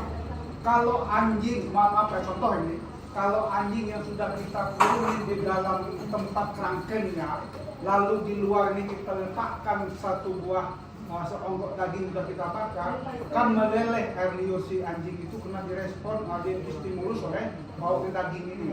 Kan begitu tertariknya itu. Nah, maksud saya aplikasi itu ke sekolah kita Bu, sebab sekolah kita ini datangnya dari ujung-ujung semua yang susah kita atur. Nah, kalau nanti kita membuat dari keyakinan, disiplin, aturan segala macam, kita manut saja. Nah, contohnya kelas 10 sekarang saja, luar biasa tinggal lakunya. Kalau masih konsekuensi, rasanya kita susah. Terus apalagi Bu, mungkin ada ini ya, kayak tadi saya tidak berhenti sampai pada pusat. Terus konsekuensi akhirnya dia harus mengumpulkan tugas. Makanya opsinya itu kalau tugas ini berapa ada tindak lanjutnya itu. Dan kalau menurut saya walaupun mungkin tidak ada kaitannya dengan mata pelajaran saya, tapi saya pikir kalau misalkan jam pertama saya suruh dia pusat itu biar fresh ya, dan mereka tidak selama ini memang mereka tidak keberatan karena cuma 5. Kadang-kadang mereka apa Bu? Kan 10. Usaha belum, tetap enggak.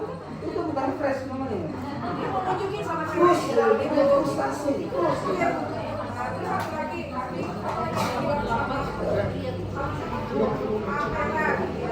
jadi memang kita harus membuat kayak konsekuensi itu harus ada yang bersifat umum yang sesuai dengan aturan sekolah secara umum. Ada juga konsekuensi khusus yang memang harus diaplikasikan oleh misalkan wali kelas atau oleh guru bidang. Jadi harus ada contoh-contoh nyata dari konsekuensi yang bisa kita tunjukkan supaya nanti ada keseragaman, tidak bukan keseragaman dan tapi tidak standar juga, tapi tidak menimbulkan perpanjangan di luar sana. Jadi begini Bapak Ibu, tujuan kita setelah ini kan nanti akan membuat peraturan sekolah kita menjadi keyakinan, kan itu tujuan kita. Kalau kita membahas peraturan kita, nanti kita bukan diseminasikan menjadinya nanti, itu maksudnya seperti itu. Tujuan akhir kita nanti, peraturan yang ada di sekolah kita ini kan diminta nanti bagaimana itu berubah menjadi konsekuensi. Kalau pesimisnya kita, sebelum Pak Ampera menyampaikan, kami pun di dalam grup itu sudah menyampaikan bahwa tidak mungkin ini akan terrealisasi, tidak mungkin seperti ini, karena semua akan bocor, karena anak kami begini, karena situasi sekolah kami begini.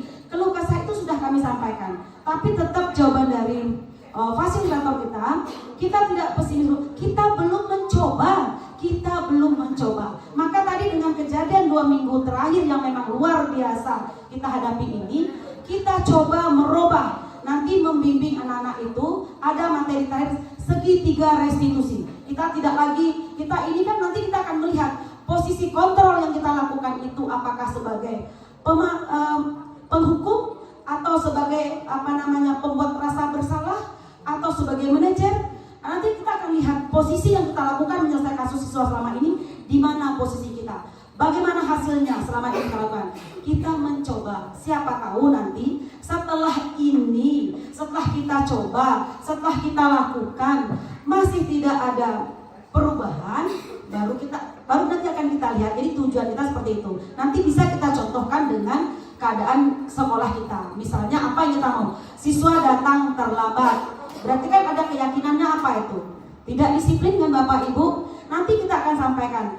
Kan tujuan akhirnya nanti keyakinan sekolah. Setelah dapat keyakinan kelas semuanya 27 kelas, nanti dari keyakinan kelas ini akan kita angkat, akan kita satukan, akan menjadi keyakinan sekolah. Bukan lagi tata tertib atau peraturan sekolah, tetapi akan menjadi keyakinan sekolah. Karena itu terhimpun dari siswa, dari inginnya mereka. Karena saya sudah mencoba 12 IPA 3 Bapak Ibu, itu memang dari mereka. Misalnya aktif dalam kelompok, tidak membuang sampah dalam laci, memang dari mereka menyebutkan. Dan alhamdulillah seminggu setelah dicoba di 12 IPA 3, itu hari Kamis yang lalu, tadi kan saya masuk lagi, dan itu sudah mengalami perubahan. Biasanya bagi kelompok saja luar biasa susahnya. Tidak mau sekelompok dengan ini, tidak mau dengan yang ini, tidak mau dengan ini, nanti dia tidak aktif, dia tidak berperan. Dan setelah ada keyakinan kelas itu saling menghargai, kemudian bertanggung jawab,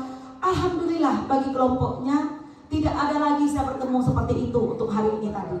Artinya ada perubahan, walaupun tidak begitu besar dan memang belum saya coba di kelas lain Bapak Ibu. Saya tidak berani plus semua kelas nanti, karena memang baru saya coba di dalam satu kelas. Nanti setelah ini kita runut peraturan kelas kita lihat nanti peraturan sekolah kita robah menjadi keyakinan kelas.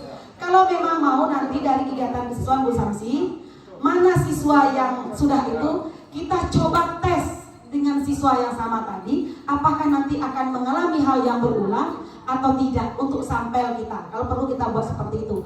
Memang ada keraguan dan ini sudah saya sampaikan di dalam. Ini tidak mungkin, siswa kami banyak, tidak mungkin. Saya selalu bilang tidak mungkin. Mungkin Bu, karena belum dilakukan. Jadi kita coba. Kita lihat nanti Bapak Ibu yang bermasalah tadi, kita tes dengan segitiga restitusi. Apakah nanti akan mengalami perubahan atau tidak. Selama ini kan kamu jangan gini, kamu begini seperti itu. Mohon maaf Bu C. Baik, saya tambahkan sedikit masalah keyakinan kelas. Saya juga sudah mencoba membuat keyakinan kelas. Jadi keyakinan kelas ini saya meminta anak-anak di kelas saya itu membuat apa yang mereka yakini untuk supaya di kelas itu aman, damai, sejahtera, seperti itu kira-kira ya. Jadi peraturan yang sudah ada, awalnya saya juga bikin peraturan ya Bapak Ibu ya. Jadi peraturan yang sudah ada, dilarang mengganggu teman contohnya, terus tidak boleh terlambat contohnya seperti itu. Karena sudah mempelajari disiplin ini, saya rubah keyakinan kelas mereka. Jadi saya himpun semua yang mereka inginkan. Contohnya berbicara dengan sopan. Ya, jadi mereka anak-anak zaman sekarang ini suka membuli, saling bully, apa-apa diejek, apa-apa salah. Pokoknya anak kelas 10 ini sangat parah pembulian. Jadi mereka berbicara dengan sopan, berbicara dengan baik. Berarti kan poin kebijakan universalnya adalah saling menghargai. Jadi mereka yang mengarahkan kemana peraturan yang mereka inginkan. Jadi kita sebagai wali kelas hanya merunutkan saja sesuai yang mereka alami sebenarnya. Jadi apa masalah yang terjadi di lingkungan kelas kita pahami, kita dalami, dan kita bikin secara runut sehingga menjadi keyakinan kelas. Mungkin teman-teman atau Bapak Ibu guru semuanya untuk masalah keyakinan kelas ini sebenarnya sudah ada sebenarnya ya Ibu Epa ya. Cuman belum jelas kerangkanya. Dan biasanya dari satu pintu dari kita saja, jadi tidak hasil kesepakatan kita dengan siswa. Biasanya kan maunya kita seperti itu ya Bapak Ibu, tidak kesepakatan kita dengan siswa. Sekarang kita gali dari mereka dulu. Ada kok yang menyebutkan rambut harus rapi, ada yang menyebutkan seperti itu. Tinggal kita tunjuk, berarti harus rapi. seperti itu ya Bapak Ibu. Kita lagi dulu batas. Masih sedikit 1 materi lagi Bapak Ibu.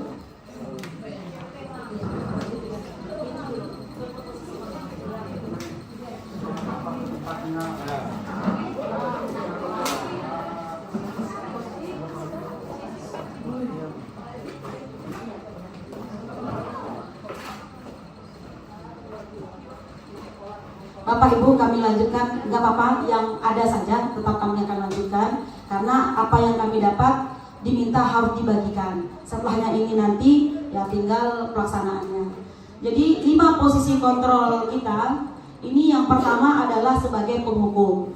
Maksudnya sebagai penghukum ini Bapak Ibu kita hanya memberi hukuman langsung. Misalnya kamu tidak menggunakan pakaian seragam sesuai dengan hari ini. Jadi kita itu dianggap sebagai penghukum. Agak diperbesar Bu Ice. Jadi tinggal kita lihat sekarang ini kita posisinya di mana ya Bapak Ibu? Di atas tadi Bu Ice.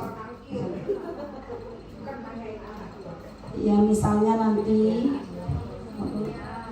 tinggal kita lihat Bapak Ibu kita ini selama ini dalam posisi yang mana. Ini yang pertama sebagai posisi penghukum. Itu contohnya Bapak Ibu ya, yang sebagai penghukum itu bisa guru berkata misalnya, kalau kamu tidak melakukannya, awas ya nanti rasakan. Nah, Ibu turunkan nilainya. Atau misalnya nanti apa yang kita sebut itu sebagai penghukum kalau memang kita menyebutkan kata-kata yang seperti itu. Nah, hasilnya nanti Bapak Ibu, kalau kita sebagai penghukum ini, hasil akhirnya nanti hanya membuat murid akan memberontak, kemudian hanya menyalahkan orang lain dan dia akan berbohong dengan kita. Betul Bu Mia, seperti itu realitanya. Kalau kita sebagai posisi kita sebagai penghukum Bapak Ibu. Kemudian kalau kita sebagai pembuat orang bersalah, biasanya kan kita akan mengatakan itu yang kita akan berkata, kamu seharusnya sudah tahu, ibu lelah sekali ini. Kasihan orang tuamu yang sudah susah payah mencari uang untukmu. Kamu sudah menghabiskan biaya yang banyak. Itu posisi kita kalau berbicara seperti itu kepada anak. Kasihanlah ibu sebagai wali kelas. Lihat tuh kelas sebelah, nggak ada wali kelasnya yang seperti ibu. Ibu lah yang banyak. Biasanya kalau kita bertindak seperti itu Bapak Ibu, kita bertindak sebagai pembuat orang merasa bersalah. Nah nanti hasilnya ini paling siswa akan bilang, maafkan saya Bu, saya tidak akan mengulangi lagi Bu. Siswa akan menjawab seperti itu. Tetapi murid melakukan meletakkan guru dalam dunia dan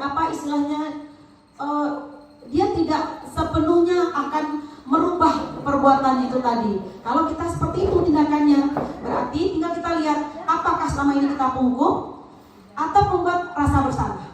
Tidak boleh berang. Nah kemudian yang ketiga, kita sebagai teman, kita menganggap kita ini posisi kontrol sebagai teman. Ayolah nak, lakukan untuk ibu. Cepatlah selesaikan tugas. Lah ibu dimana kalau sekolah? Nampak ibu mepak laku kamu di luar. Dululah dalam kelas saja. Lah ibu yang kena mana? Itu berarti bapak ibu berada dalam posisi sebagai teman dengan siswanya. Tengoklah kelas sebelah Tuhan. Lah ibu di mana ke ibu perlu sekolah? Ibu mepak nengok misal. Itu sebagai teman itu. Tolonglah kerjakan itu cepat. Itu posisi kita sebagai teman Bapak Ibu. Kalau kita berposisi sebagai teman, nanti siswanya ya dia akan menganggap kita ini temannya juga. Suatu saat ketika kita tidak memberikan istilahnya ya, misalnya kelonggaran, dia akan kecewa karena itu tadi teman, dianggapnya kita menganggapnya seperti teman, seperti itu Bapak Ibu. Ada yang sebagai teman? Ada nggak? Ada. Nah, tidak boleh Bapak. Kemudian sebagai pemantau. Kalau pemantau itu misalnya siswa salah nih. Nanti datang kita nih. Tahu kamu apa peraturannya? Hari ini bajunya warna apa? Nah, itu sebagai pemantau itu. Apa konsekuensi atau risikonya kalau tidak kumpul PR sama ibu? Tahu kan? Nah, itu berarti kita sebagai pemantau, tugas kita itu. Kita memantau, kita berikan sedikit dia data, kita berikan sedikit aturan. Apa peraturan hari ini harusnya baju seragamnya? Nah, Bu-nya sering Bu-nya. Nah, jadi itu berarti kita berposisi kontrolnya sebagai pemantau Bapak Ibu ya. Nah, nanti Kalau kita sebagai pemantau ini, nanti murid meletakkan dulu peraturan dan hukuman itu di dunia berkualitas, kemudian dia nanti akan bertanya berapa banyak, kalau dia melakukan, dia akan bertanya berapa banyak reward yang akan saya dapat. Apakah nanti dapat tambahan nilai? Kalau saya patuh kan seperti itu. Kalau saya maju ke depan misalnya, apa dia nanti akan menanyakan apa sih reward nanti yang akan saya dapat. Nah, Bapak Ibu, posisi kontrol yang terakhir adalah ini nanti untuk menghargai diri sendiri adalah sebagai manajer. Sebaik-baiknya kita melakukannya adalah yang sebagai manajer. Nanti dengan anak kalau dia bersalah kan sudah ada keyakinan tadi Bapak Ibu, tinggal kita tanyakan apa yang kamu tadi Ibu dengar datangnya terlambat dimarahi oleh Ibu Meva misalnya sebagai wali kelas, benar Bu, apa yang kamu yakini berdasarkan keyakinan kelas kita dengan tindakanmu hari ini tadi? Oh, saya tidak disiplin Bu. Keyakinan nomor berapa itu? Nomor 3 Bu. Berarti besok akan bagaimana? Saya tidak akan datang terlambat lagi Bu. Itu posisi sebagai manajer Bapak Ibu. Nah karena kita belum membiasakan. Kalau nanti sudah semua guru melakukan hal yang sama, menerapkan hal yang sama, yakinlah siswa kita pelan-pelan akan seperti itu. Nah, yakinlah nanti. Ya.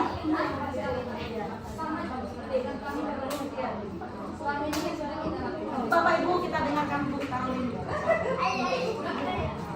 Selama ini yang sudah kita lakukan, sepertinya ini kolaborasi semuanya. Iya, ketika saya melihat penghukum tadi saya langsung bilang, wah saya penghukum ini kayaknya. Tapi ketika saya melihat pembuat merasa bersalah tadi, saya juga seperti itu. Begitupun yang ketiga, pernah saya mengatakan pada anak, jangan lagi seperti itu kamu tuh. Harusnya begini, kenapa kamu terlambat masuk ke dalam kelas? Saya seperti itu Bu. Tapi pernah juga saya dengan anak-anak saya berlaku seperti teman misalnya, ayolah, cepat lah, PR kamu udah ada, nilai kamu udah ada, kan begitu pun saya begitu Bu. Mungkin belum pada tahap menjadi manajer karena kita belum membuat keyakinan kelas tadi. Tapi sebetulnya hal-hal yang seperti itu pun sudah ada sih, sudah kita lakukan juga sebetulnya. Tapi mungkin ya nanti, ya, jadi nanti Bu kami akan sama-sama nih kita berusaha Bapak Ibu ya. Memang kita harus menjadi seorang manajer yang bagus, yang baik bagi anak-anak didik kita semuanya. Ya, karena memang berkata kasar dan berlaku keras, terlalu keras kepada anak memang itu tidak boleh sebetulnya. Ya, walaupun nanti khususnya kelas saya ini karena kelas saya kan banyak ini nih diam-diamnya. Mungkin nanti saya akan mendalami dulu. Seperti misalnya Ilham, kenapa Ilham ini suka tidak. Mungkin selama ini saya terlalu banyak mengecam ya Bu ya mungkin ya. Tapi sudah banyak Bu konsensus yang kami lakukan bersama Ragil, Ilham itu sudah beberapa kali, bahkan dengan guru BK, saya sendiri konsensus secara baik-baik itu sudah dilakukan. Tapi mungkin belum maksimal kali, belum sampai pada akar permasalahannya. Kenapa dia berlaku seperti itu, iya kan?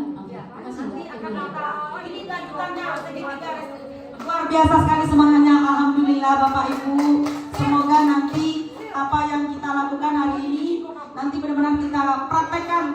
Ini nanti akan kita praktekkan di materi berikutnya Ibu Jaya. Segitiga restitusi namanya Bapak Ibu. Bagaimana cara nanti kita menyelesaikan kasus siswa kita di materi berikutnya. Kalau tidak ada kasus, alhamdulillah Bu.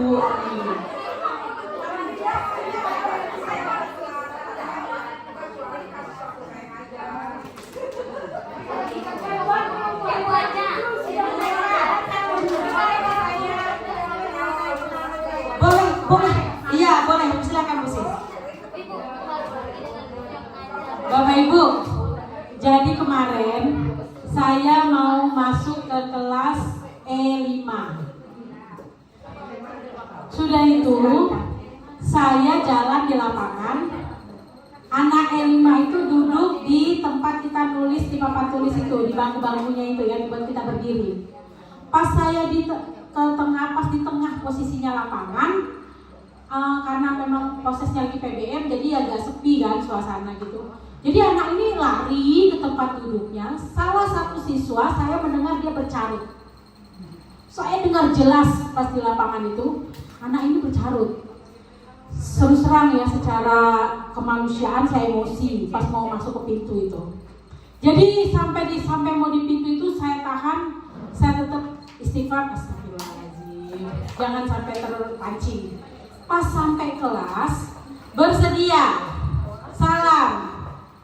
Terus saya nanya, nah, waktu ibu di lapangan tadi, ibu dengar di kelas ini ada yang bercarut. Siapa yang bercarut tadi? Langsung satu anak itu spontan, Bu Meva. Saya, Bu. Namanya Satria. Saya, Bu. Saya kaget dia langsung bilang saya, Bu. Terus saya tanya, saya masih senyum. Namamu siapa, Nak? Satria, Bu. Apa yang kamu carutkan tadi? Kamu kesal lihat ibu tiba-tiba masuk? Enggak, Bu. Bukan itu, Bu. Apa yang kamu carutkan? Ibu merasa tadi kamu tuh kesal lihat ibu masuk. Tadinya udah mungkinan ibu gak masuk, malah tiba-tiba masuk. Dia jawab, Bu, saya itu tadi duduk di situ. Saya lagi main game. Pas ibu jalan itu mau ke kelas kami itu, saya kalah, Bu. Saya kalah, langsung saya bercarut. Dia bilang gitu. Ibu pengen mau saksinya. Kalau memang seperti itu, ternyata ada 4 anak, iya Bu, saya saksinya. Saya lihat dia main, dia kalah, dia bercarut. Tapi yang akhirnya saya lega, dan yang saya ambil kesimpulan itu adalah, kamu hebat, Nak. Nama kamu sama seperti namamu, kamu Satria. Kamu mengakui apa yang sudah kamu katakan tanpa ibu harus mengulang siapa orangnya. Salut, hebat kamu. Ayo kasih ampun sama Satria. Dan setelah itu Bu Meva, dia gak berani natap mata saya. Nah itu kira-kira Bu Meva. Itu kira-kira masuk kemana itu Bu Meva? Membuat rasa bersalah itu, Bu. Nah, sedikit saya tambahkan ya ibu-ibu semuanya. Nah, untuk 5 posisi kontrol guru ini memang kita sebenarnya semua sudah melakukan, termasuk dari awal yang tadi ya, pembuat rasa bersalah, penghukum, dan rata-rata kita ini paling banyak menerapkan itu adalah pembuat rasa bersalah dan penghukum. Nah, untuk 5 posisi kontrol guru ini, yang 2 poin ini harus kita hindari sebenarnya, karena efeknya akan membekas ke diri anak kita. Kalau posisi teman itu boleh dilakukan. Posisi teman dan pemantau boleh dilakukan sesekali, karena tidak mungkin kita tidak memantau anak kita. Tidak mungkin kita tidak berinteraksi dengan anak kita. Dan yang paling penting itu adalah posisi manajer sebenarnya. Terus pertanyaan dari ibu-ibu semuanya tadi, nggak yakin akan berhasil penerapannya. Sebenarnya bukan masalah berhasil atau tidaknya kalau menurut saya, tapi karena kita belum melaksanakan. Dan walaupun kita sudah melaksanakan, mungkin tutur kata kita yang salah. Mungkin tutur kata kita selama ini mungkin yang menghardik atau langsung menjat anak kita itu. Atau mungkin pendekatan kita yang salah, mungkin seperti itu. Mungkin bukan berarti tidak berhasil sebenarnya, cuman caranya yang belum pas itu sebenarnya. Jadi mari kita sama-sama merapatkan pemikiran bagaimana nanti kita bisa bersama-sama membimbing anak kita, itu sebenarnya tujuannya. Ya, jadi kita lanjutkan Ibu Meva ya. Jadi keyakinan yang Bu Sis tadi, kalau guru berarti bisa sebagai pembuat rasa bersalah. Kemudian siswanya tadi keyakinannya jujur, berarti dia langsung itu, kalau sudah ada keyakinan kelasnya jujur, dia akan langsung itu. Kenapa kamu tadi langsung nih? Karena dia akan menuju poin jujur itu tadi. Jadi secepatnya nanti kita akan buat keyakinan kelas kita. Nah sekarang berikutnya Bapak Ibu, materi terakhir. Bagaimana cara kita menyelesaikan tadi? Trik kita ketika ada anak bermasalah, inilah lewat segitiga restitusi namanya. Langkah-langkah yang akan kita lakukan. Misalnya ada nih kejadian, mau ngapain ini? Bagaimana caranya menerapkan keyakinan kelas yang sudah kita bahas tadi? Bagaimana menerapkan posisi kontrol kita nanti? Saya mau sebagai manajer ini, bagaimana caranya? Kan seperti itu Bapak Ibu ya. Jadi segitiga restitusi ini kita langsung ke itemnya saja. Dia ada 3, namanya segitiga, berarti ada 3 item. Yang pertama, menstabilkan identitas. Jadi maksudnya begini Bapak Ibu, ketika ada kejadian, satu kejadian misalnya siswa kita tadi, anggaplah dia misalnya merokok, karena itu kejadian yang sering ini. Misalnya siswa kita merokok, untuk menstabilkan identitas kita, di bawah sudah ada panduannya. Jadi kita boleh menyebutkan semua orang itu pasti akan pernah melakukan suatu kesalahan. Kemudian artinya kita menstabilkan dulu dia, mengembalikan dirinya dulu, agar nanti setelah dia bermasalah, bertemu dengan kita, kembali ke komunitas itu, dia tidak terkucilkan, dia masih punya percaya diri, itu tujuannya. Atau kita boleh menyebutkan, kamu bukan satu-satunya orang yang pernah melakukan hal yang seperti ini. Nanti kita akan menyebutkan seperti itu Bapak Ibu dalam prosesnya. Jadi setelah kita panggil, nanti kita tanyakan, nanti dalam itemnya itu, nanti kan boleh kita tanyakan. Tadi Ibu dapat laporan, kamu ketangkap merokok di belakang. Nanti kan akan bilang, betul Bu. Nah, jadi nanti kita akan menyebutkan untuk menstabilkan identitasnya duluan. Kamu bukanlah orang yang pertama atau orang yang satu-satunya pernah melakukan hal yang seperti ini. Ini bukan pertama kejadian seperti ini di sekolah kita. Seperti itu. Kemudian memvalidasi kebutuhan. Jadi nanti bisa kita menyebutkan, kamu tentu punya alasan kan untuk melakukannya ini. Nanti kan dia akan menjawab apa alasan dia melakukannya. Jadi seperti itu ya Bapak Ibu.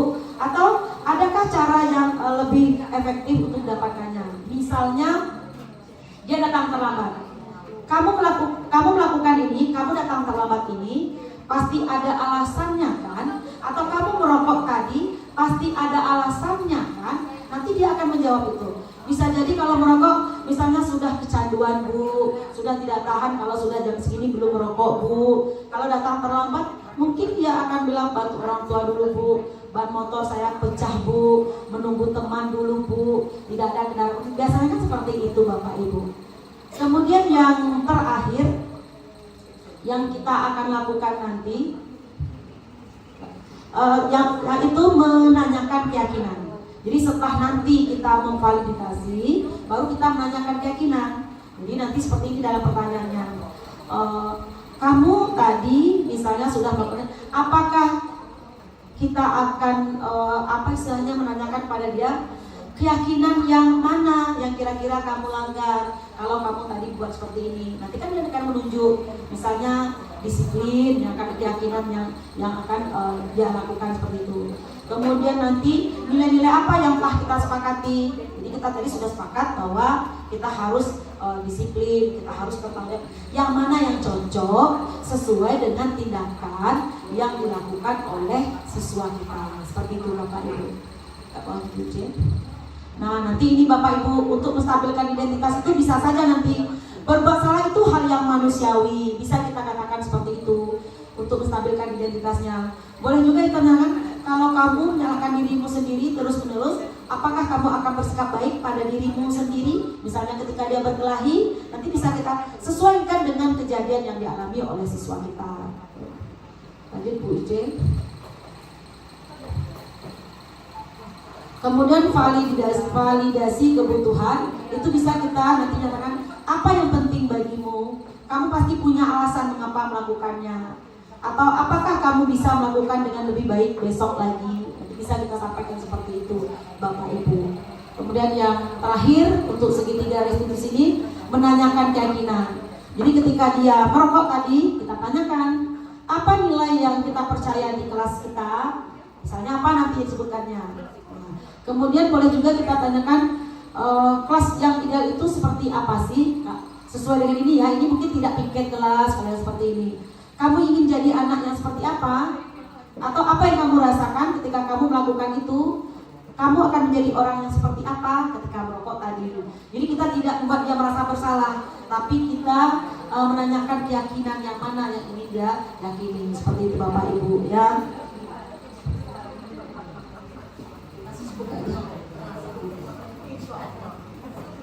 Ini contoh kasus Bapak Ibu. Ini jangan lupa.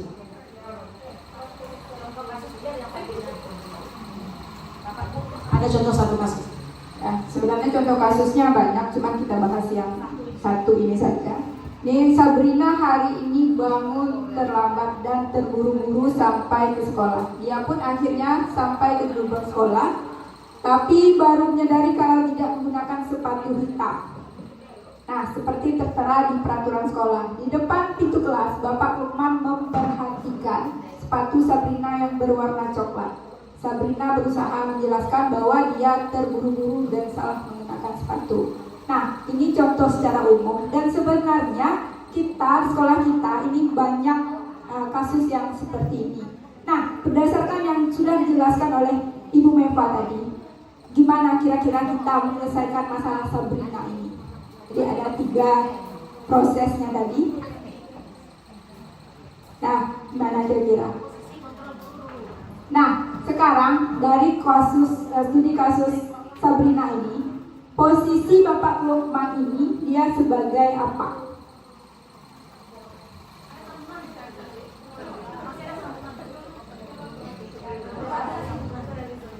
Oh ya, sorry. Jadi sambungannya, Pak Lukman menanyakan Sabrina, apa peraturan sekolah tentang seragam warna sepatu? Jadi Bapak Lukman menanyakan sepatu yang digunakan untuk sekolah itu apa? Terus Sabrina menjawab sudah mengetahui sepatu harus berwarna hitam. Jadi Sabrina ini tahu ya kalau dia melanggar. Namun terburu-buru dan salah mengenakan sepatu. Selain tidak mengenakan, mungkin kembali pulang karena rumahnya jauh sekali. Jadi Pak Lukman tetap bersikeras pada peraturan berlaku dan mengatakan, ya sudah, kamu sudah melanggar peraturan sekolah, kamu salah, kamu terlambat, salah pula warna sepatunya. Kira-kira kalimatnya seperti itu. Nah, segera buka sepatumu kalau tidak bisa mengenakan warna sepatu sesuai peraturan. Nah, kira-kira kata-kata ya sudah, ibaratnya ya sudah terlambat, salah pula warna sepatunya. Silakan Bapak Ibu sebagai apa, Pak Lukman? Dari mana kalimatnya yang sebagai penghukum ini? Silakan Bapak Ibu. Ya sudah, kamu sudah melanggar peraturan sekolah loh Sabrina. Kira-kira seperti itu ya bahasanya. Nah, sekarang kamu salah loh, sudah terlambat pula. Ini kata-kata yang sering kita keluarkan ke anak-anak kita ya. Sudah terlambat, salah pula warna sepatunya. Buka. Itu kira-kira ya. Kira-kira posisi Pak Lukman ini sebagai apa? Nah, yang pemantau yang mana, yang penghukum yang mana? Kamu salah sudah terlambat apa bunyinya? Segera buka sepatu. Ya, segera. Pemaksaan berarti ya. Buka sepatumu. Kira seperti itu. Berarti posisi di sini adalah sebagai penghukum. Kira-kira ada yang lain? Ya sudah. Pemantau. Terus kalimatnya yang mana ini?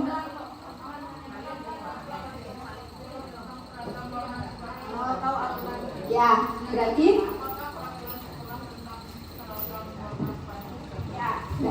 kamu tahu nggak peraturan di sekolah warna sepatunya apa? Kira-kira seperti itu ya bahasanya. Jadi Pak Lukman memantau. Yang lain? Penghukum, pemberi rasa bersalah ada nggak kira-kira? Tidak. Ya, ini berarti posisi kontrol Bapak Lukman memang sebagai apa? Pemantau dan penghukum. Nah, dari sini, karena di sini posisi Bapak Lukman sebagai pemantau dan penghukum, kita selesaikan masalah Sabrina ini sesuai dengan segitiga restitusi. Nah, silakan Bapak Ibu guru kira-kira kalau dengan menyelesaikan masalah dengan segitiga restitusi kira-kira bagaimana baiknya?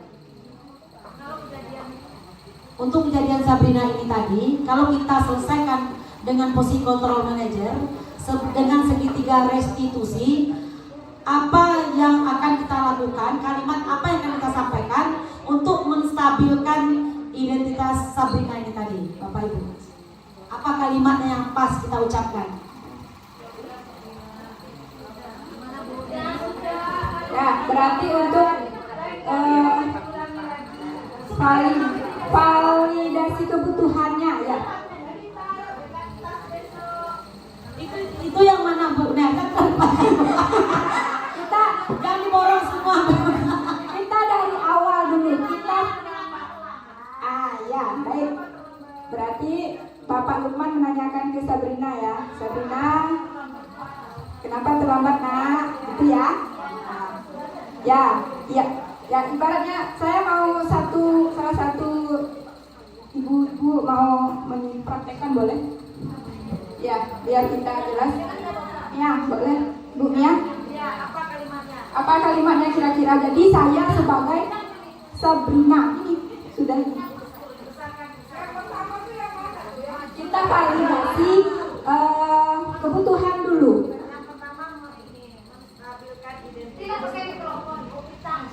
Nggak apa-apa, pakai aja Bu Mia. Nah, saya jadi muridnya nih Bu Mia. Saya jadi Sabrina.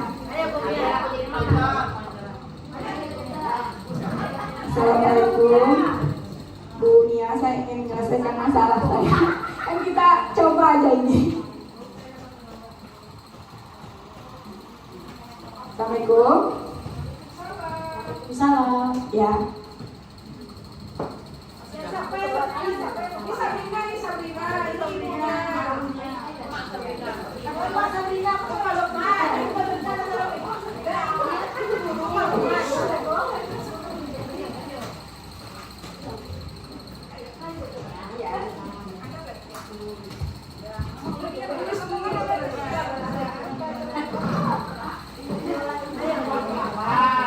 Kenapa kamu terlambat, Sabrina?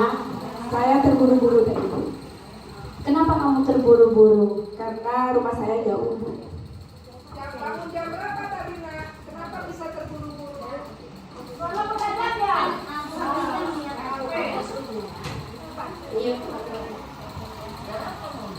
Terus kenapa itu sepatunya berwarna coklat? Terburu-buru Bu, jadi saya ambil aja sepatu yang ada Bu.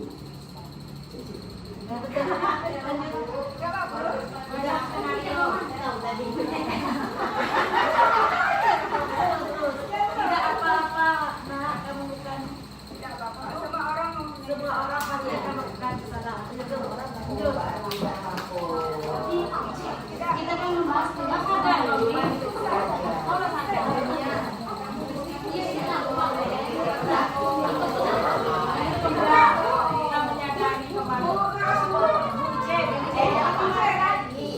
Ya, Satu alasan saja atau kita perlu menggali? jelas dia sesuai dengan 3 kebutuhan tadi. 3 segitiga religius tadi tahapnya. Misalkan kita biasa kita tapi kita tahu misalkan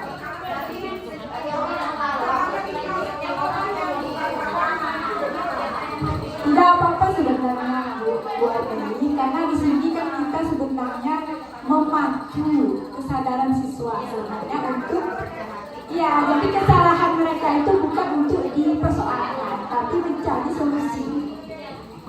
Tujuan kita menyelesaikan tidak mencari siapa yang salah, tidak menyalahkan, tetapi mencari bagaimana mereka menyadari solusi.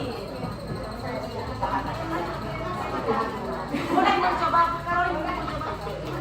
Sebagai yang belum Sabrina, Ibu Karolin sebagai Karolin sebagai guru.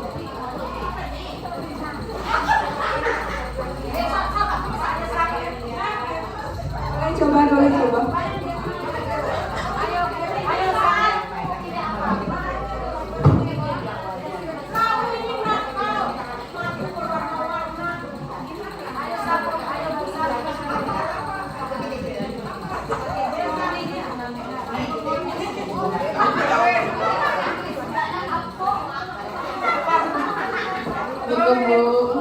Waalaikumsalam.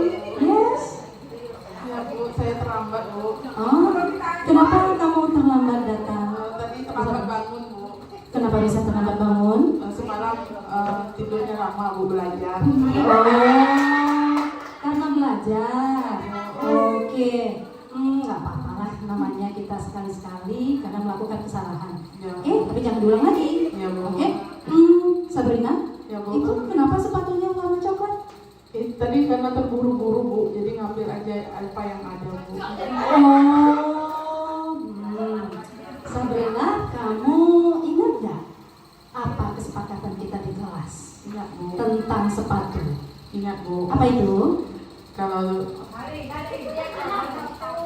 Sepatu harus warna hitam, Bu. Sepatu harus warna hitam kan? Iya. Terus kamu sekarang Pakai warni, Bu. warna-warni. Oh, oke, itu boleh? Tidak boleh. Tidak boleh ya, berarti besok nggak boleh lagi.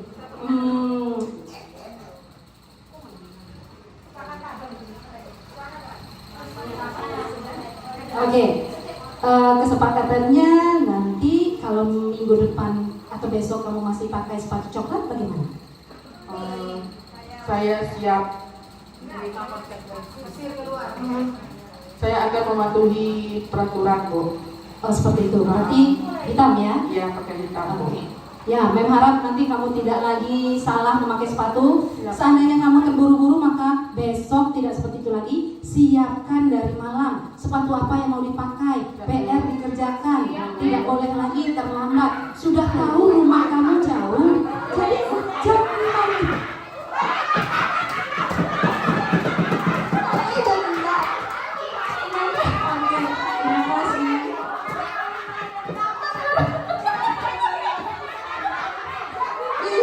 Bisa kami jadi artis.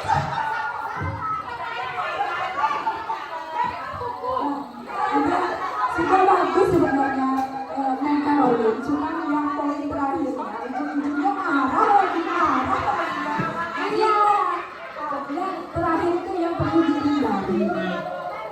Jadi nanti terakhir pertanyaan Mem Caroline tadi, terakhir eksekusi terakhir tadi pertanyaan Mem Caroline dengan Sabrina pakai sepatu coklat, berarti keyakinan kelas yang nomor berapa yang tidak laksanakan? Berarti misalnya disiplin Bu, misalnya seperti itu nanti.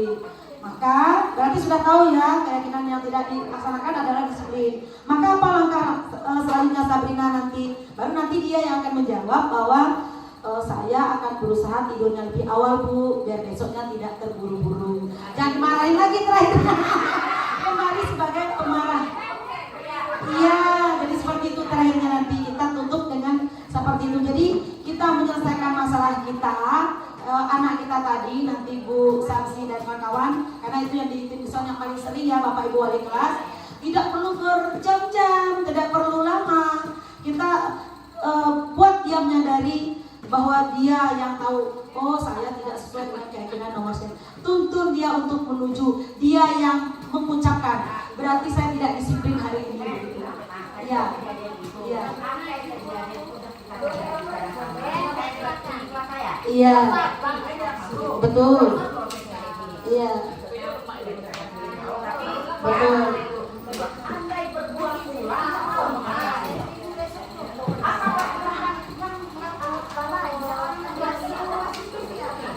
Tidak Bu, ini bukan yang maksudnya bukan yang alon, bukan. Jadi misalnya nanti malah rasa bersalah nanti jadinya, kita merasa bersalah jadinya. Jadi kita menyampaikan mungkin yang selama ini kita lakukan ada arah-arahnya sebagai manajer, tapi belum 100% berposisi kontrol sebagai manajer. Kemudian langkah-langkah yang kita terapkan bisa jadi itu belum segitiga restitusi. Setelah hari ini nanti, Ibu Emi kan udah dapat nih gambaran segitiga restitusi. Coba, bukan berarti dengan suara kita mendayu, bukan pula seperti itu. Tetap karakter kita tetap bilang bahwa kita nanti sama siswa kalau kita merubah karakter kita. Jangan pula hilang jati diri kita sebagai guru. Tetap kita guru yang harus punya istilahnya itu ya Bu Asli, ciri khas. Iya, punya ciri, punya power, punya wibawa. Tetap seperti itu Baby. Hanya prosesnya yang kita lakukan seperti itu. Sekarang Bapak Ibu, ayo kita coba. Karena saya punya video kasus real siswa 12 IPA 5, cuma tidak bisa di-share, nanti saya share.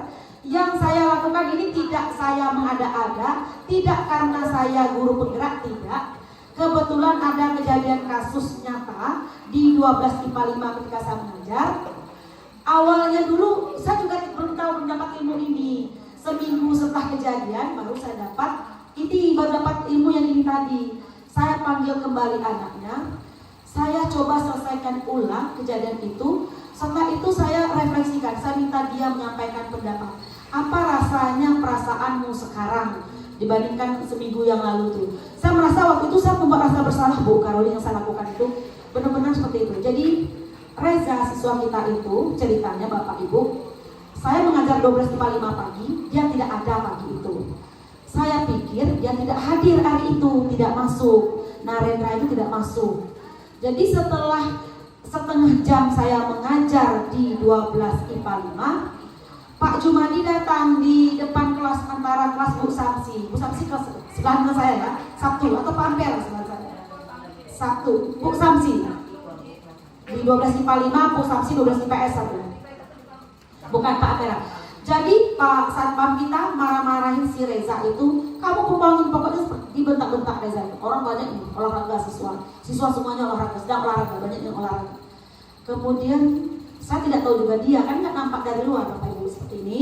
Saya keluar, saya lihat, ternyata Reza itu lagi di marah-marahin sama Pak Satpam itu, ditunjuk-tunjuk seperti itu Bapak Ibu.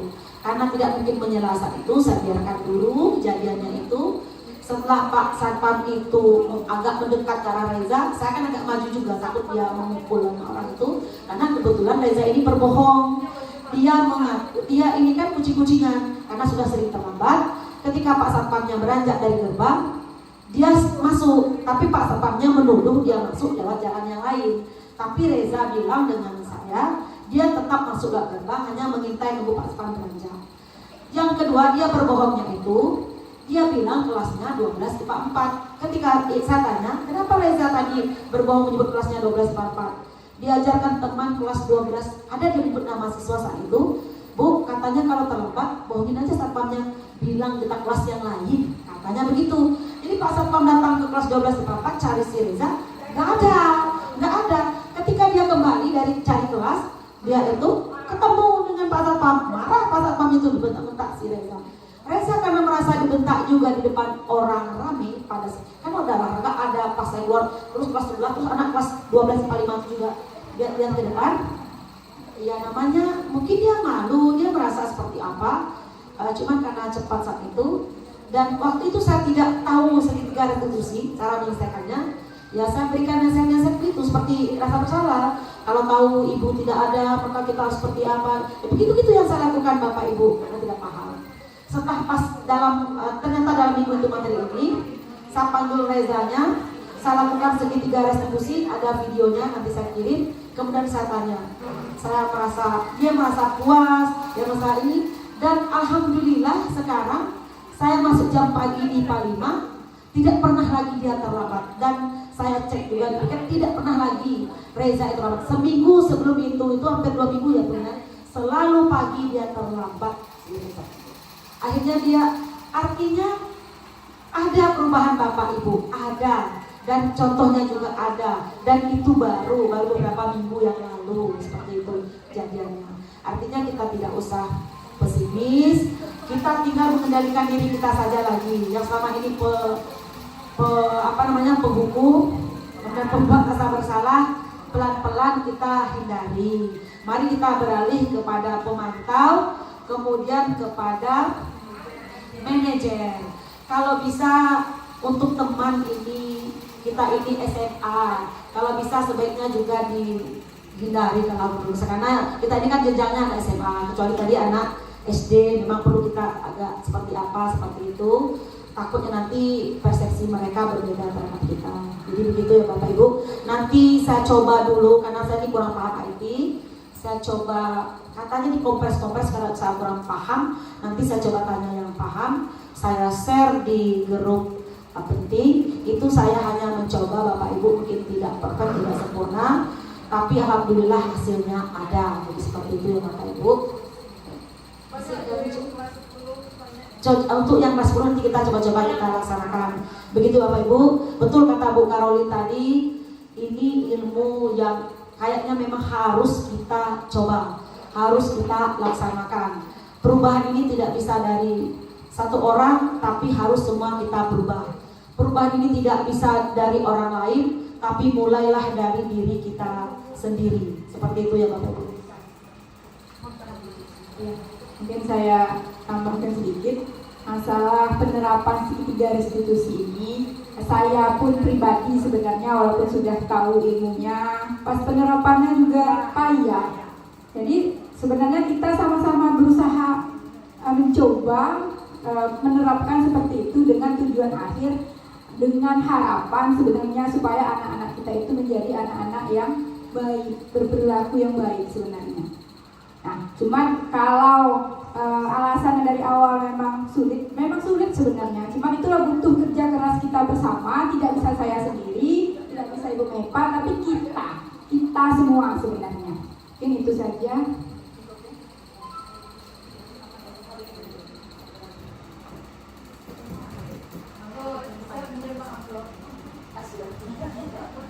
Baik Bapak Ibu, dari awal sampai akhir semua rangkaian kegiatan diseminasi budaya positif dari kami calon guru penggerak Angkatan 9 Kabupaten Monggo-Monggo Provinsi Bengkulu telah terlaksana. Alhamdulillah respon Bapak Ibu juga luar biasa, dukungan dari Ibu Kepala Sekolah juga luar biasa.